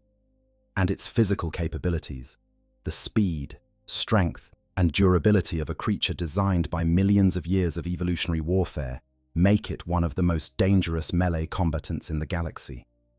The Swarm Lord has faced and defeated some of the most accomplished warriors the Imperium has produced. It famously battled the legendary Chapter Master Marnius Calgar of the Ultramarines, one of the most experienced and capable Space Marine commanders alive, and nearly killed him. Calgar survived the encounter, but his honor guard was slaughtered, and the Chapter Master himself was grievously wounded, requiring extensive augmentation to return to combat readiness. The Swarm Lord has also engaged multiple other notable warriors, consistently demonstrating combat abilities that place it among the most dangerous individual fighters in the setting. What makes the Swarm Lord truly terrifying, however, is not just its individual combat prowess, but the implications of its existence. When the Swarm Lord is destroyed, and it has been destroyed multiple times, the hive mind simply grows a new one, incorporating the tactical data and combat experience of its predecessor into the next iteration. Each time the Swarm Lord is reborn, it comes back with the accumulated knowledge of every battle its previous forms have fought. This means that the Swarm Lord is a warrior that cannot be permanently defeated through conventional means. You can kill it, but it will come back, and when it does, it will have learned from its previous defeat. Over time, this iterative process produces a warrior of constantly escalating capability, one that becomes increasingly difficult to overcome with each successive encounter. The Beast, an orc that challenged terror. Before we move on from the orcs, there is one more figure we must discuss, a being whose existence provides critical context for understanding just how powerful Ghazghkull Thraka might become. The Beast was an orc warboss who lived during the 32nd Millennium, approximately 1500 years after the Horus Heresy, and his invasion of the Imperium represented the single greatest threat humanity had faced since Horus himself marched on Terra. The beast was not merely large, he was enormous, standing at least 10 meters tall, hurt with teeth the size of tree trunks and power fists the size of battle tanks. Some accounts suggest he may have been what is known as a Krork, the original form of the orc species, as designed by the Old Ones, a being so far beyond a normal orc in scale and capability that the comparison is almost meaningless. The Krork were the ultimate biological weapon, created to fight the Citan and the Necrons in the war in heaven. And if the beast truly was one of these primordial warriors, it would explain the seemingly impossible scale of his campaign. The beast's invasion was not a typical orc assault. It was coordinated, strategic, and devastatingly effective. His forces used attack moons, hollowed-out planetoids, fitted with sublight drives, and massive teleportation systems to bypass Imperial defenses entirely. As he deployed orc forces that were organized and disciplined to a degree that Imperial commanders simply could not process. Orcs that fought with tactical sophistication and used technology that rivaled or exceeded what the Imperium could field. The beast's forces reached the Sol system itself, threatening Terra directly, and it took the combined efforts of multiple Space Marine chapters, the Adeptus Mechanicus, elements of the Inquisition, and a contingent of Sisters of Silence to finally defeat him. Even then, the initial attempt to assassinate the beast failed catastrophically. The Primarch Vulcan, the Lord of the Salamanders, and one of the physically strongest Primarchs, was deployed to fight the beast in single combat. But the fact that it took a Primarch to even attempt to match the beast in a straight fight tells you everything you need to know about the scale of power we are dealing with. The battle between Vulcan and the beast was a titanic clash, two beings of godlike physical power trading blows that shattered the ground beneath their feet. Vulcan, a perpetual who could theoretically regenerate from any wound, was pushed to his absolute limits by the encounter.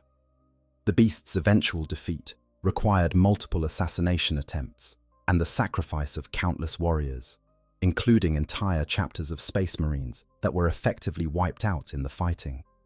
The war against the beast lasted for years and consumed resources on a scale that the Imperium would not face again until the 13th Black Crusade thousands of years later. And the most terrifying implication of the beast's existence is that Gaz-Kul Thraka appears to be following a similar trajectory. Gaz-Kul is growing larger and more powerful with each campaign, and his title, the Beast of Armageddon, is a direct reference to the original beast. If Gaz-Kul were ever to reach the same level of power as his legendary predecessor, the implications for the galaxy would be staggering. Abaddon, the Despoiler, Warmaster of Chaos. No discussion of the strongest warriors in Warhammer 40,000 would be complete without addressing the figure who has spent 10,000 years trying to finish what Horus started. Abaddon the Despoiler, Warmaster of Chaos, and Master of the Black Legion, is the most powerful Chaos Space Marine in the galaxy, and one of the most dangerous individuals alive in the current timeline. Abaddon was once the first captain of the Lunar Wolves, later the Sons of Horus, and he served as the right hand of Horus Lupercal during the Great Crusade and the Horus Heresy. He was a warrior of extraordinary capability even before the heresy, one of the most accomplished fighters in a legion that prided itself on its combat prowess. He wielded the Talon of Horus, a lightning claw that had been crafted for the Warmaster himself, and his skill with this weapon was legendary among the Astartes. But what makes Abaddon truly remarkable is what happened after the heresy. When Horus fell and the traitor forces were driven into the Eye of Terror, the various Chaos warbands fractured into competing factions, each led by their own champions and each pursuing their own agendas. It was Abaddon who refused to accept this dissolution. Through a combination of martial prowess, political cunning, and sheer force of personality, he united the disparate warbands of the Eye of Terror under a single banner, the Black Legion, and proclaimed himself the new Warmaster of Chaos. This accomplishment is arguably more impressive than any single feat of arms. The Eye of Terror is a realm of constant warfare, treachery, and mutation, where the very laws of reality break down and the only constant is the struggle for survival. The beings who inhabit this realm include demon princes of immense power, Chaos Space Marine warlords with thousands of years of combat experience, and demonic entities that owe allegiance to the Chaos gods themselves. And Abaddon brought them all to heel, not through demonic patronage, as he has notably refused to pledge himself to any single Chaos god, but through the force of his own will and the undeniable reality of his martial supremacy. Abaddon has led 13 Black Crusades out of the Eye of Terror, each one a massive military campaign aimed at weakening the Imperium's defenses and advancing toward Terra. His 13th and most devastating crusade destroyed the fortress world of Cadia, the keystone of the Imperium's defenses against the Eye of Terror, and caused the opening of the Great Rift, a massive warp storm that split the galaxy in two. This single act has caused more destruction and upheaval than any other event since the Horus Heresy itself, plunging half the galaxy into darkness and isolation and creating conditions in which chaos can thrive as never before. In personal combat, Abaddon is staggeringly dangerous. He wields both the Talon of Horus and a demon sword called Drachnien, a weapon that is said to be the first murder incarnated in blade form, an echo of the first act of violence ever committed by one human being against another.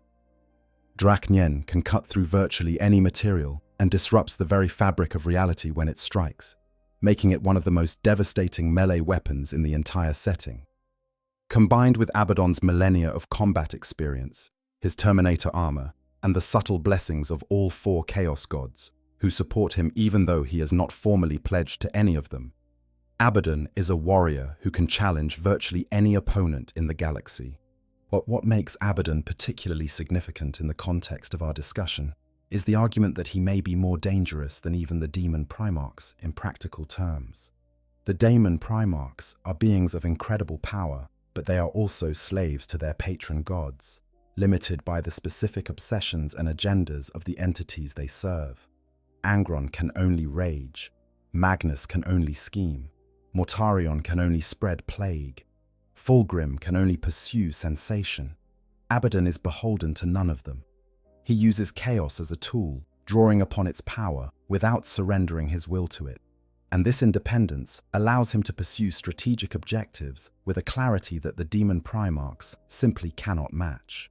He is the single greatest threat to the Imperium in the current timeline, not because he is the strongest individual warrior, but because he combines formidable personal combat abilities with strategic vision, political acumen, and the unified command of the largest chaos force in the galaxy.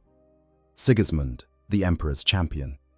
There are warriors in the Warhammer 40,000 universe who do not possess the cosmic power of an emperor, the genetic perfection of a Primarch, or the ancient might of a Satan, but whose martial skill is so extraordinary that they have earned a place in the annals of the galaxy's greatest fighters through sheer, undeniable talent. Sigismund, the first Emperor's champion, is perhaps the most notable example of this phenomenon. Sigismund was the first captain of the Imperial Fists during the Horus Heresy, and he is widely regarded as the greatest swordsman among the Astartes, not the greatest among his chapter, not the greatest of his era, yet the greatest ever.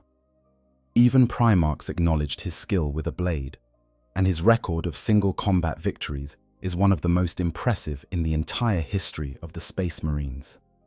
During the Siege of Terra, Sigismund was chosen as the Emperor's champion, a title that granted him the authority to challenge the greatest warriors of the traitor forces to single combat. And challenge them he did. Sigismund fought and killed an unbroken string of the most powerful Chaos champions, Chaos Lords, and traitor Astartes that dared to approach the walls of the Imperial Palace. His fighting style was one of clinical precision, each movement calculated for maximum efficiency, each stroke designed to find the gap in an opponent's defense and exploit it with lethal finality. He was not the strongest Space Marine, nor the fastest, nor the most psychically gifted, but with a sword in his hand, he was without peer. Sigismund's legend only grew after the heresy. As the founder of the Black Templars chapter, he led his warriors on an eternal crusade against the enemies of the Emperor, and his personal combat record continued to accumulate victories against opponents that should have been far beyond the ability of a single Space Marine to defeat. It was Sigismund who established the tradition of the Emperor's champion that continues in the Black Templars to this day, a tradition that grants a single warrior the sacred duty of seeking out and destroying the most dangerous enemy on any given battlefield. Sigismund eventually met his end at the hands of Abaddon the Despoiler during the First Black Crusade. But even this death was a testament to his incredible abilities. And by that time, Sigismund was ancient, thousands of years old, his body failing despite the life-sustaining capabilities of his power armor. And yet he still fought Abaddon, still pressed the War Master of Chaos to his limits, and still managed to inflict a wound that Abaddon carries to this day. The fact that an elderly, failing space marine could challenge the War Master of Chaos, a being empowered by the subtle blessings of all four Chaos gods, and still make him work for the victory, is perhaps the most definitive proof of Sigismund's extraordinary martial skill. Sigismund represents a crucial counter-argument to the assumption that raw power is all that matters in determining the strongest warrior.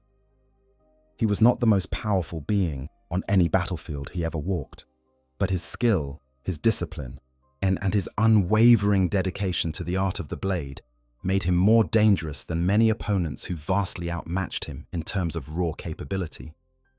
Sigismund teaches us that in the Warhammer 40,000 universe, as in our own world, the most dangerous weapon is not the most powerful one, but the most precisely wielded.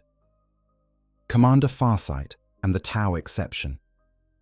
Among the galaxy's younger species, the Tau stand out as a fascinating counterpoint to the overwhelming physical power that characterizes most of the warriors we have discussed.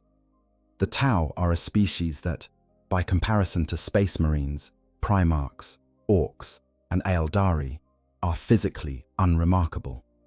They are smaller than humans, weaker than most species, and possess virtually no psychic ability. What they have instead is technology, ingenuity, and a philosophy of cooperative warfare that emphasizes the application of overwhelming firepower from a safe distance, rather than the kind of close-quarters carnage that characterizes most of the galaxy's greatest warriors. And then there is Commander Farsight, Shazo Viola Shovakai's Montier, more commonly known simply as Commander Farsight, is something of an anomaly among the Tau. He is one of the greatest warriors his species has ever produced, but unlike most Tau commanders, he is not primarily a ranged warfare specialist. Farsight is a close combat expert, a master of the battlesuit-mounted fighting style that allows him to engage enemies at point-blank range using a combination of advanced technology and personal martial skill. Farsight's signature weapon is the Dawnblade, as an ancient alien sword of unknown origin that he recovered from a world in the Damocles Gulf. The Dawnblade is far older than the Tau civilization itself, and its properties suggest a technology base that no currently active species can replicate. The sword can cut through virtually any material, including Space Marine power armor, and it possesses a unique property that extends the lifespan of its wielder, drawing energy from the life force of those it kills and feeding it to the person who holds it. As a result, Farsight has lived far beyond the natural lifespan of a Tau, and some have speculated that the Dawnblade may be a weapon of Necron or even Old One origin. Farsight has earned the distinction of being one of the only Tau to regularly defeat Space Marines in close combat, as a feat that should be physically impossible given the vast difference in size, strength, and durability between a Tau and a Space Marine. That he accomplishes this while piloting a battlesuit, using a weapon he does not fully understand, and operating outside the support structure of the broader Tau Empire, as the leader of a breakaway faction known as the Farsight Enclaves, makes his achievements all the more remarkable. While Farsight cannot compete with the cosmic-scale warriors we have discussed in terms of raw power, his inclusion in this discussion is important because he represents the principle that technology, skill, and determination can level the playing field in ways that raw physical ability cannot. In a galaxy where the most powerful beings tend to be genetically engineered demigods, ancient star-born entities, or creatures of pure psychic energy, Farsight is a reminder that a warrior's true measure is not their inherent capabilities, but what they accomplish with the tools available to them. Living saints and divine instruments. We would be remiss not to mention one more category of warrior that blurs the line between mortal combat and divine intervention. The living saints of the Imperium are individuals who have been touched by the Emperor's power in a way that transcends normal human capability, becoming instruments of his will on the battlefield, in a manner that is both awe-inspiring and deeply unsettling. The most famous of these is Saint Celestine, a warrior whose history stretches back centuries and whose abilities defy easy categorization. Celestine was originally a battle sister of the Adepta Sororitas. As a member of the Imperium's all-female militant orders who wage war in the Emperor's name with a fervor that makes even space marines pause. But at some point during her service, Celestine was killed in battle, and instead of dying, she was resurrected by a power that can only be described as divine. She returned to the battlefield wreathed in golden light, her injuries healed, her weapons blazing with holy energy, and she proceeded to lead her sisters to victory. This was not a one-time occurrence. Celestine has been killed and resurrected multiple times, and each time she returns, it is at a moment of supreme crisis, when the forces of the Imperium are on the verge of defeat and their faith is being tested to its absolute limits. Her combat abilities in this resurrected state are extraordinary, are far beyond what any normal human or even a battle sister should be capable of. She wields a blessed blade that burns with the Emperor's light, and her very presence on the battlefield can rally broken soldiers, heal the wounded, and drive back demons with the sheer intensity of the faith she embodies. The nature of Celestine's power is a subject of intense debate within the Imperium. Is she truly a saint, a mortal chosen by the Emperor to serve as his instrument? Or is she something else, a warp entity wearing a human face, an echo of the Emperor's power that has taken on a life of its own? The answers to these questions have profound implications for the theology of the Imperial Creed and the nature of the Emperor himself. But for our purposes, the relevant point is that Celestine, whatever she truly is one of the most effective warriors currently operating in the galaxy. She has turned the tide of battles that should have been unwinnable. She has faced demons and chaos champions and emerged victorious, and she has demonstrated a resilience that borders on true immortality. Celestine is part of a broader pattern in the Warhammer 40,000 setting, in which the Emperor's power manifests through individual warriors in ways that cannot be explained by genetics, technology, or conventional psychic ability.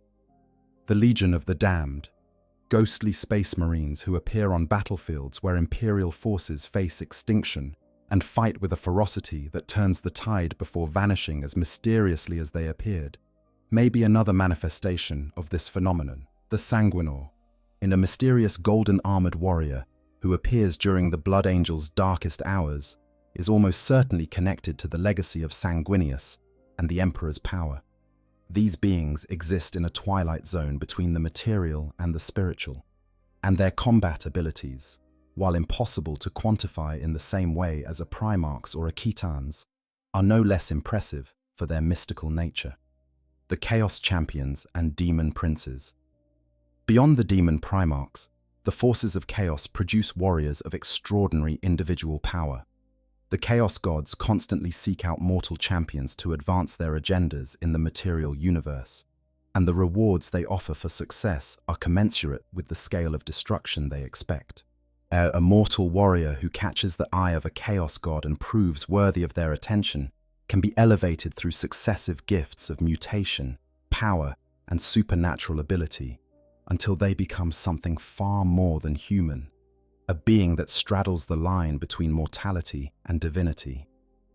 The ultimate expression of this process is elevation to the rank of Demon Prince, a transformation that binds the warrior's soul to their patron god for eternity, but grants them power on a scale that mortal beings can scarcely comprehend.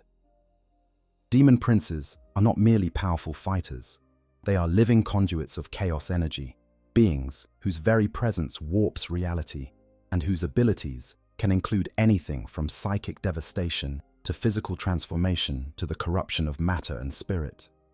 Some Demon Princes are ancient, and are having served their gods for millennia, and have accumulated power and knowledge that makes them genuine threats to entire star systems. Among the most notable non-Primarch Demon Princes, Belacor, the Dark Master, stands out as a being of particular significance. Be'lakor was the first mortal to be elevated to the rank of demon prince, and his story is one of ambition, power, and ultimately, the cruelest possible form of divine punishment.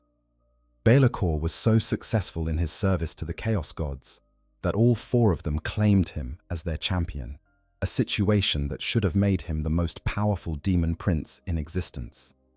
Instead, the Chaos Gods' competing claims over Be'lakor resulted in a bitter stalemate, with each god pulling the demon prince in a different direction, and none willing to let the others have exclusive control. Be'lakor became a prisoner of his own success, bound by the competing wills of four gods who could not agree on how to use their most prized champion.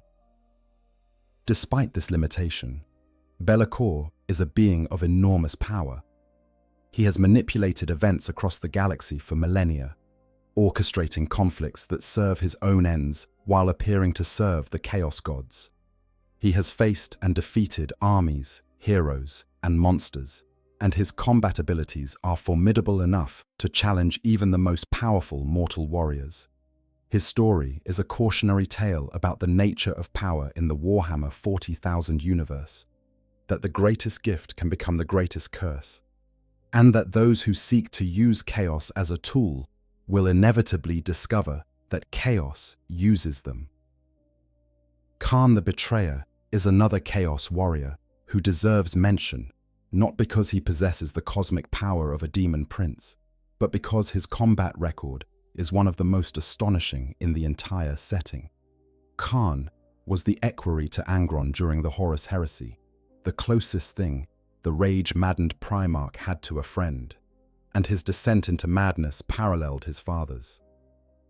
Like Angron, Kharn bears the Butcher's nails, the same neural implants that drive his gene father to uncontrollable fury, and like Angron, the nails have reduced him to something that exists primarily for the purpose of killing. But where Angron is a force of nature, a being whose power is so vast that it operates on a scale beyond individual combat, here Kharn is the ultimate individual warrior.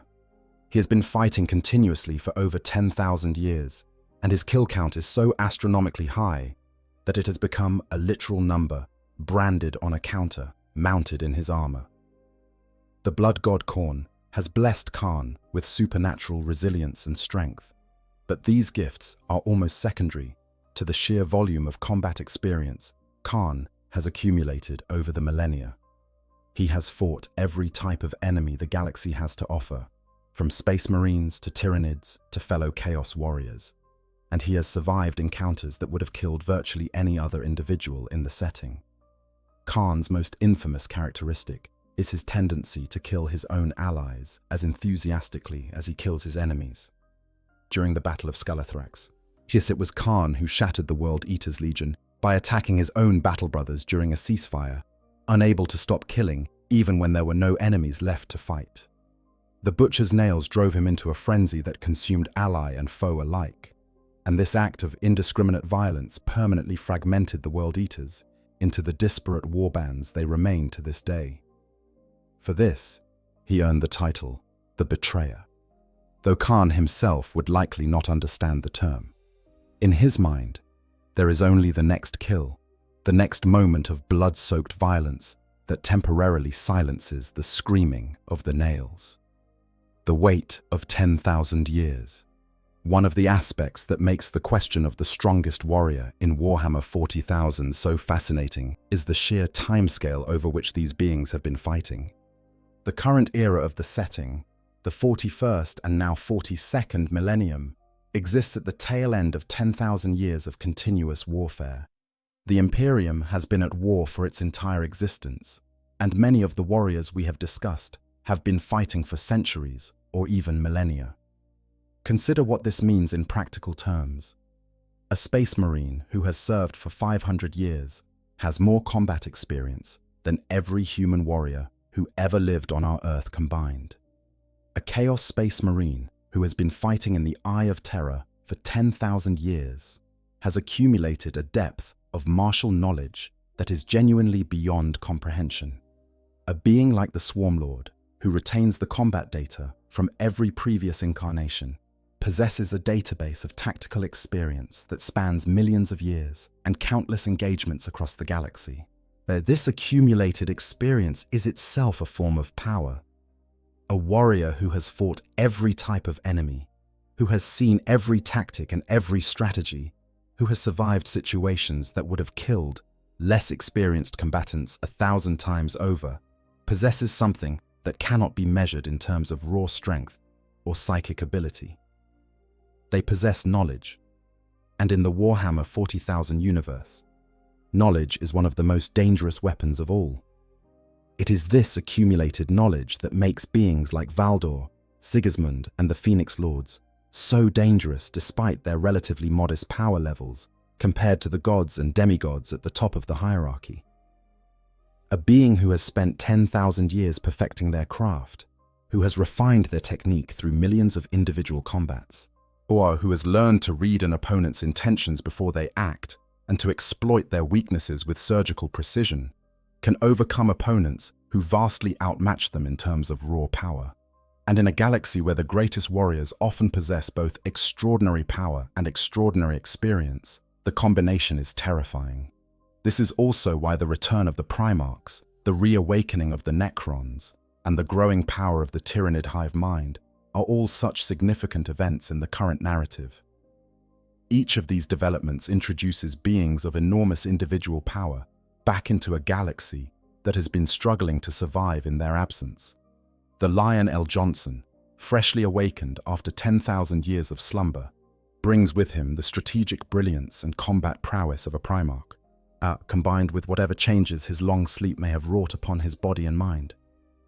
Guilliman, who returned to the galaxy and immediately set about reforming the Imperium's military with his characteristic efficiency, represents a Primarch who has been forced to adapt to a galaxy that is vastly different from the one he left. And the Demon Primarchs, who have been fighting and evolving in the warp for 10 millennia, have had 10,000 years to grow in power and malice, becoming even more dangerous than they were during the heresy. The Phoenix Lords of the Eldari. Among the ranks of the Eldari, there exists a category of warrior that occupies a unique position in the hierarchy of the galaxy's greatest fighters. The Phoenix Lords are the founders of the Aspect Warrior Shrines.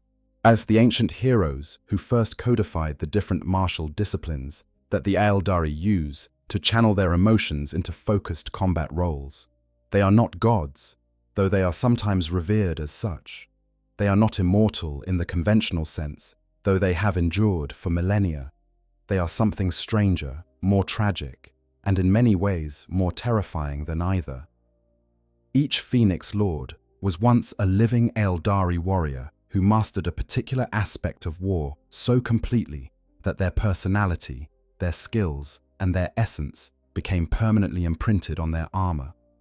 When a Phoenix Lord falls in battle, their armor is eventually recovered by another Eldari warrior who puts it on and is absorbed into the Phoenix Lord's consciousness, then their individual identity merging with the accumulated experiences of every previous wearer. The result is a being that carries within it the knowledge and skill of potentially thousands of years of continuous combat experience, a composite warrior whose abilities are refined by each successive incarnation. The oldest and most revered of the Phoenix Lords is Asumen, the Hand of Asurian, the first of the Aspect Warriors, and the founder of the Dire Avengers Shrine. Asumen is a figure of immense significance in Eldari culture, a warrior who literally invented the system of aspect warfare that has kept the Eldari race alive in the face of countless threats. His combat abilities are commensurate with his status, honed over millennia of continuous warfare, and refined by the accumulated experience of every warrior who has worn his armor. Asumen wields the Sword of Azur, one of the Dire Swords, weapons of such psychic potency that they can cut through virtually any defense, physical or metaphysical. Other Phoenix Lords include Jane Zar, the Storm of Silence, founder of the Howling Banshees, and one of the most feared close combat fighters among the Eldari.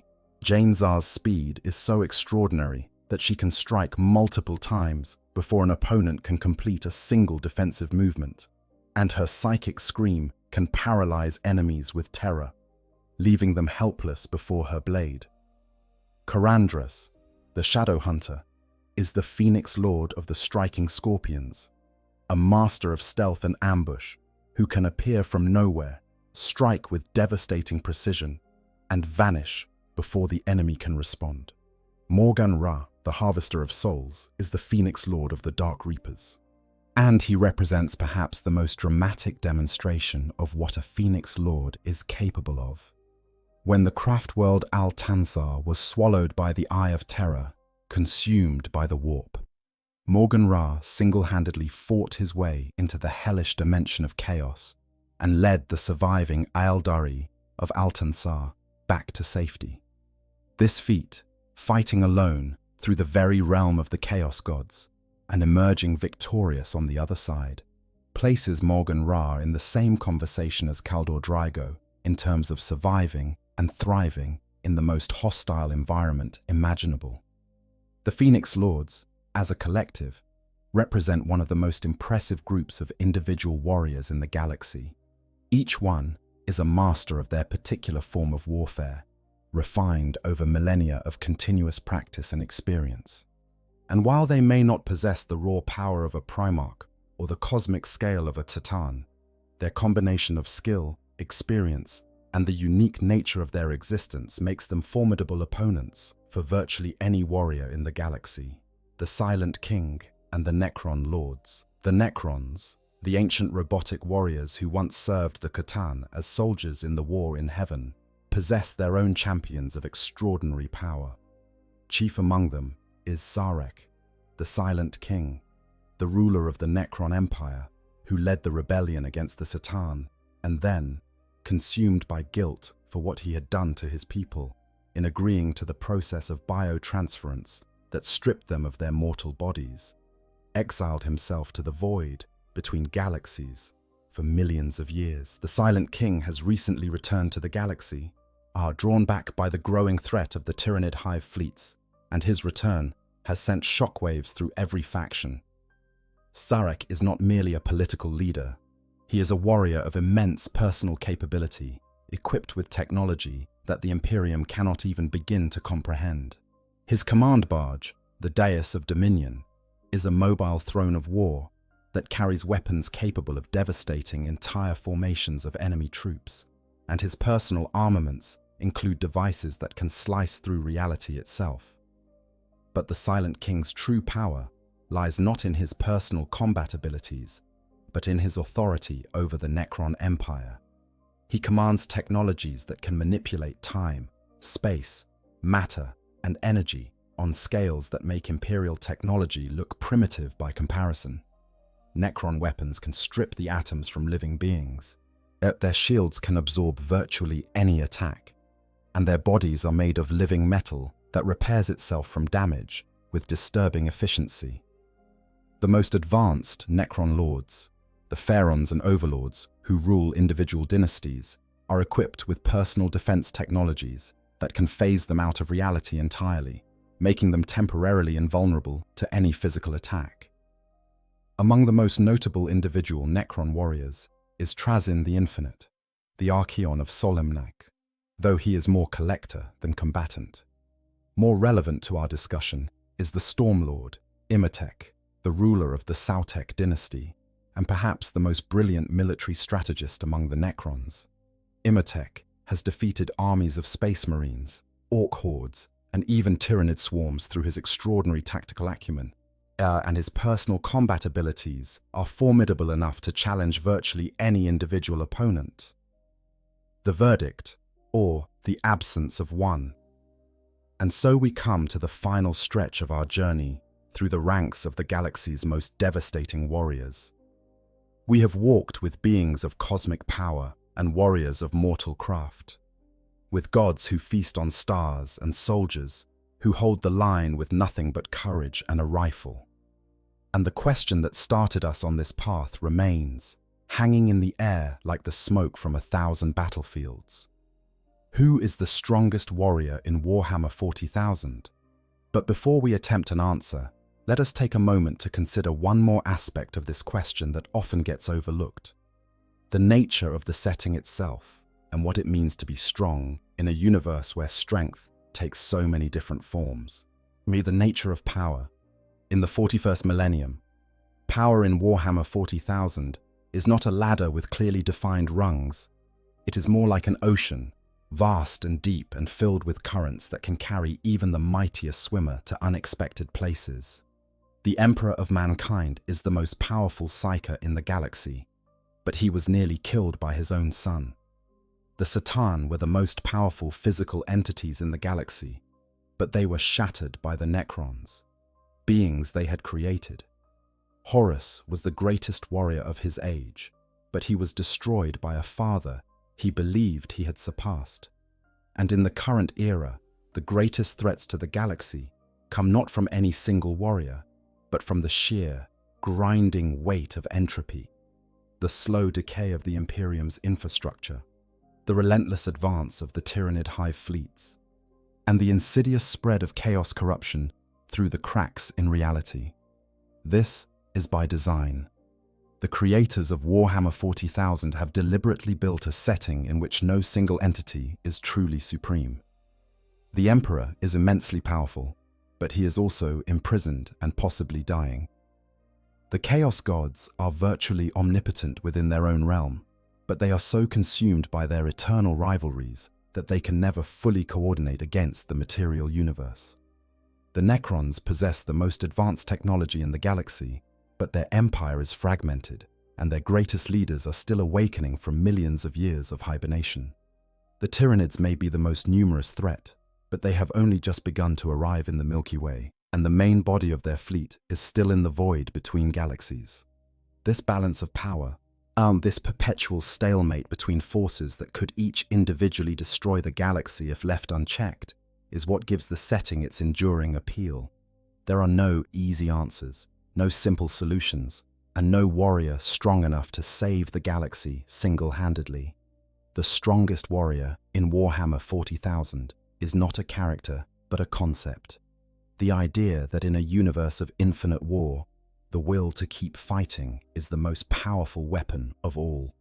But that is a philosophical answer, and we promised something more concrete. So let us try. The tiers of power. If we attempt to organize the warriors we have discussed into a rough hierarchy of power, several distinct tiers emerge. These are not rigid categories, and individual matchups can produce results that contradict the general hierarchy. A weaker fighter with the right weapon, the right circumstances, or the right knowledge can defeat a stronger one. But as a general framework for understanding the relative power levels at play, the following structure is useful. At the very top, in a tier of their own, are the entities that operate on a cosmic scale. The Emperor of Mankind at his peak, the full power Catan before they were shattered, and possibly the Chaos Gods themselves if we count them as warriors rather than abstract forces. These are beings whose power can threaten star systems, reshape the fundamental laws of physics, and influence the fate of the entire galaxy. In terms of individual combat capability, the Emperor at his peak is probably the strongest being in the galaxy's history, but the full-power Satan, particularly the Void Dragon, here might have matched or exceeded him in terms of raw physical and energetic output. The key difference is that the Emperor possesses psychic abilities, which are anathema to the Satan, giving him a decisive advantage in any direct confrontation. Below this cosmic tier sit the demon primarchs and the most powerful demon princes, beings who channel the power of the Chaos Gods through their mortal-turned-immortal forms.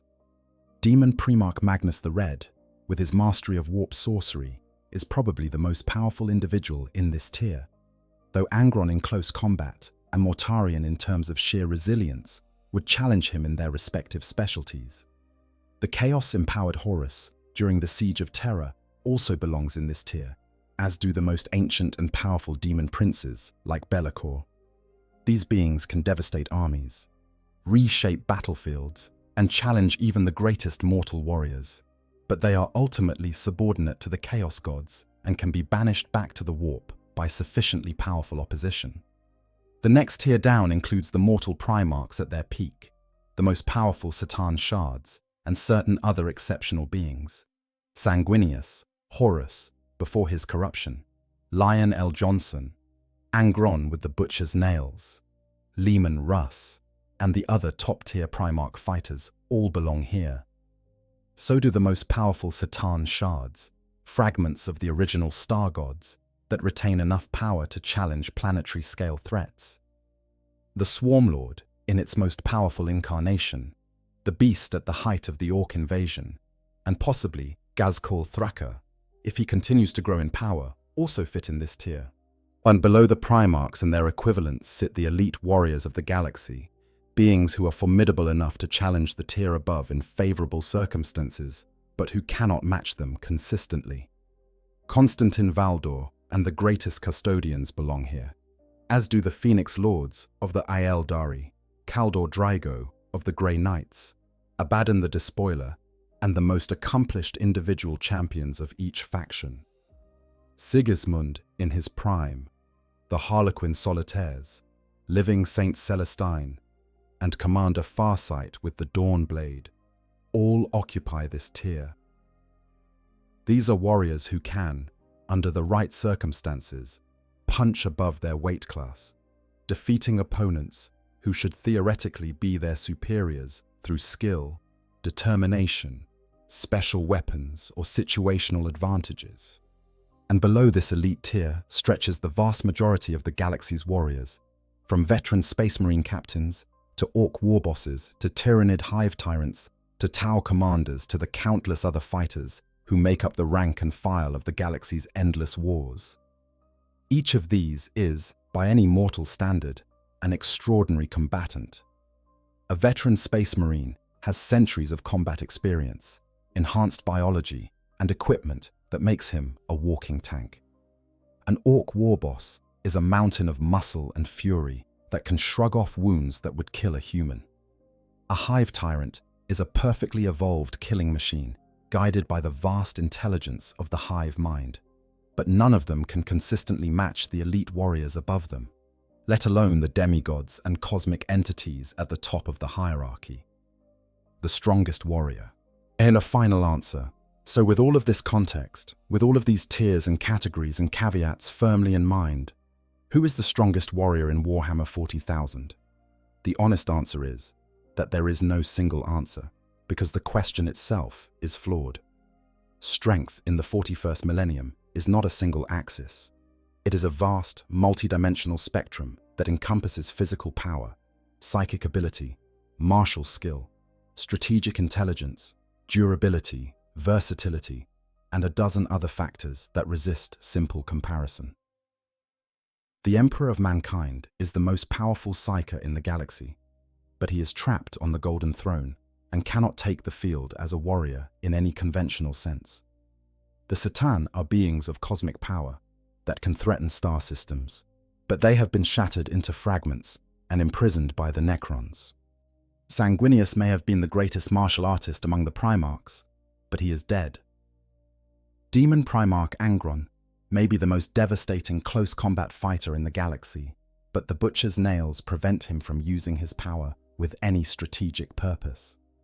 Ghazghkull Thraka may command the largest army in the galaxy, but in a straight fight against a Primarch or a Khatan, he would likely be outmatched.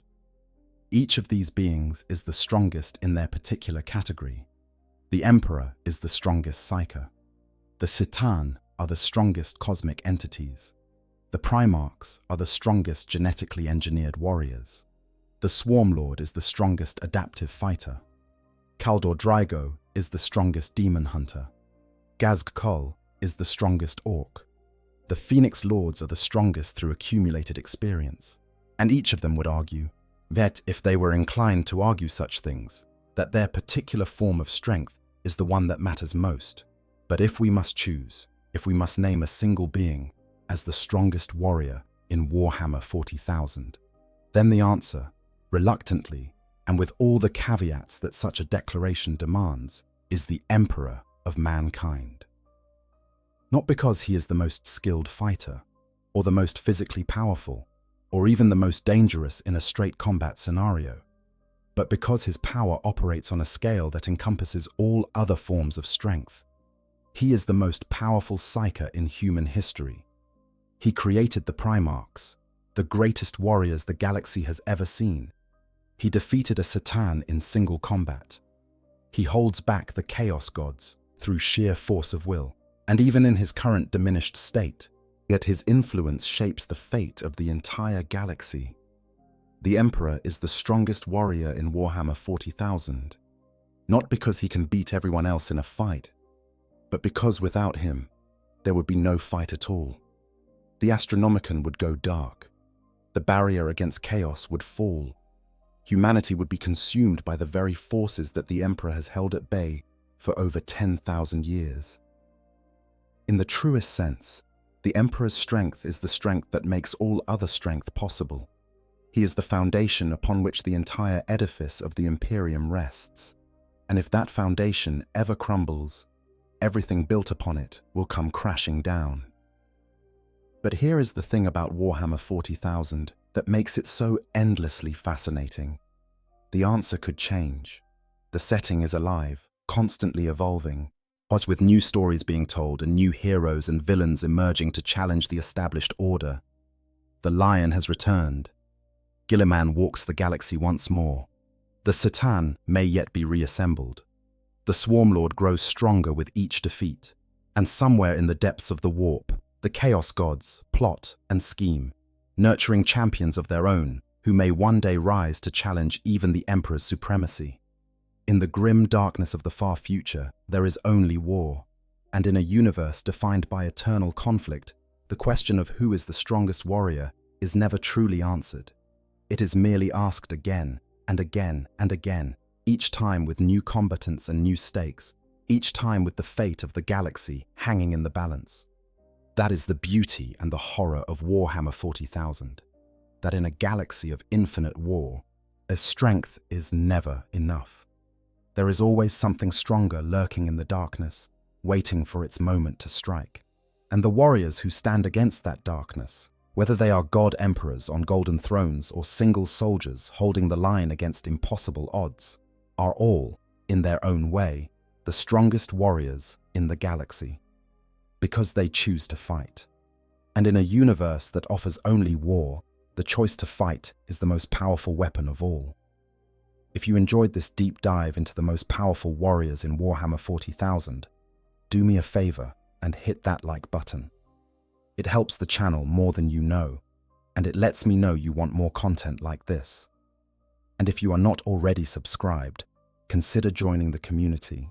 We explore the deepest corners of the Warhammer universe here, as bringing the lore to life in a way that is relaxing, immersive, and always respectful of the incredible world that Games Workshop has built. Subscribe, hit that notification bell, and I will see you in the next one. Until then, stay safe, stay curious, and remember, in the darkness between the stars, knowledge is the greatest armor of all. I hope you guys enjoyed the story. Make sure to hit the subscribe, like, share button, whatever you want. Give me some feedback if there's any. And yeah, sleep well.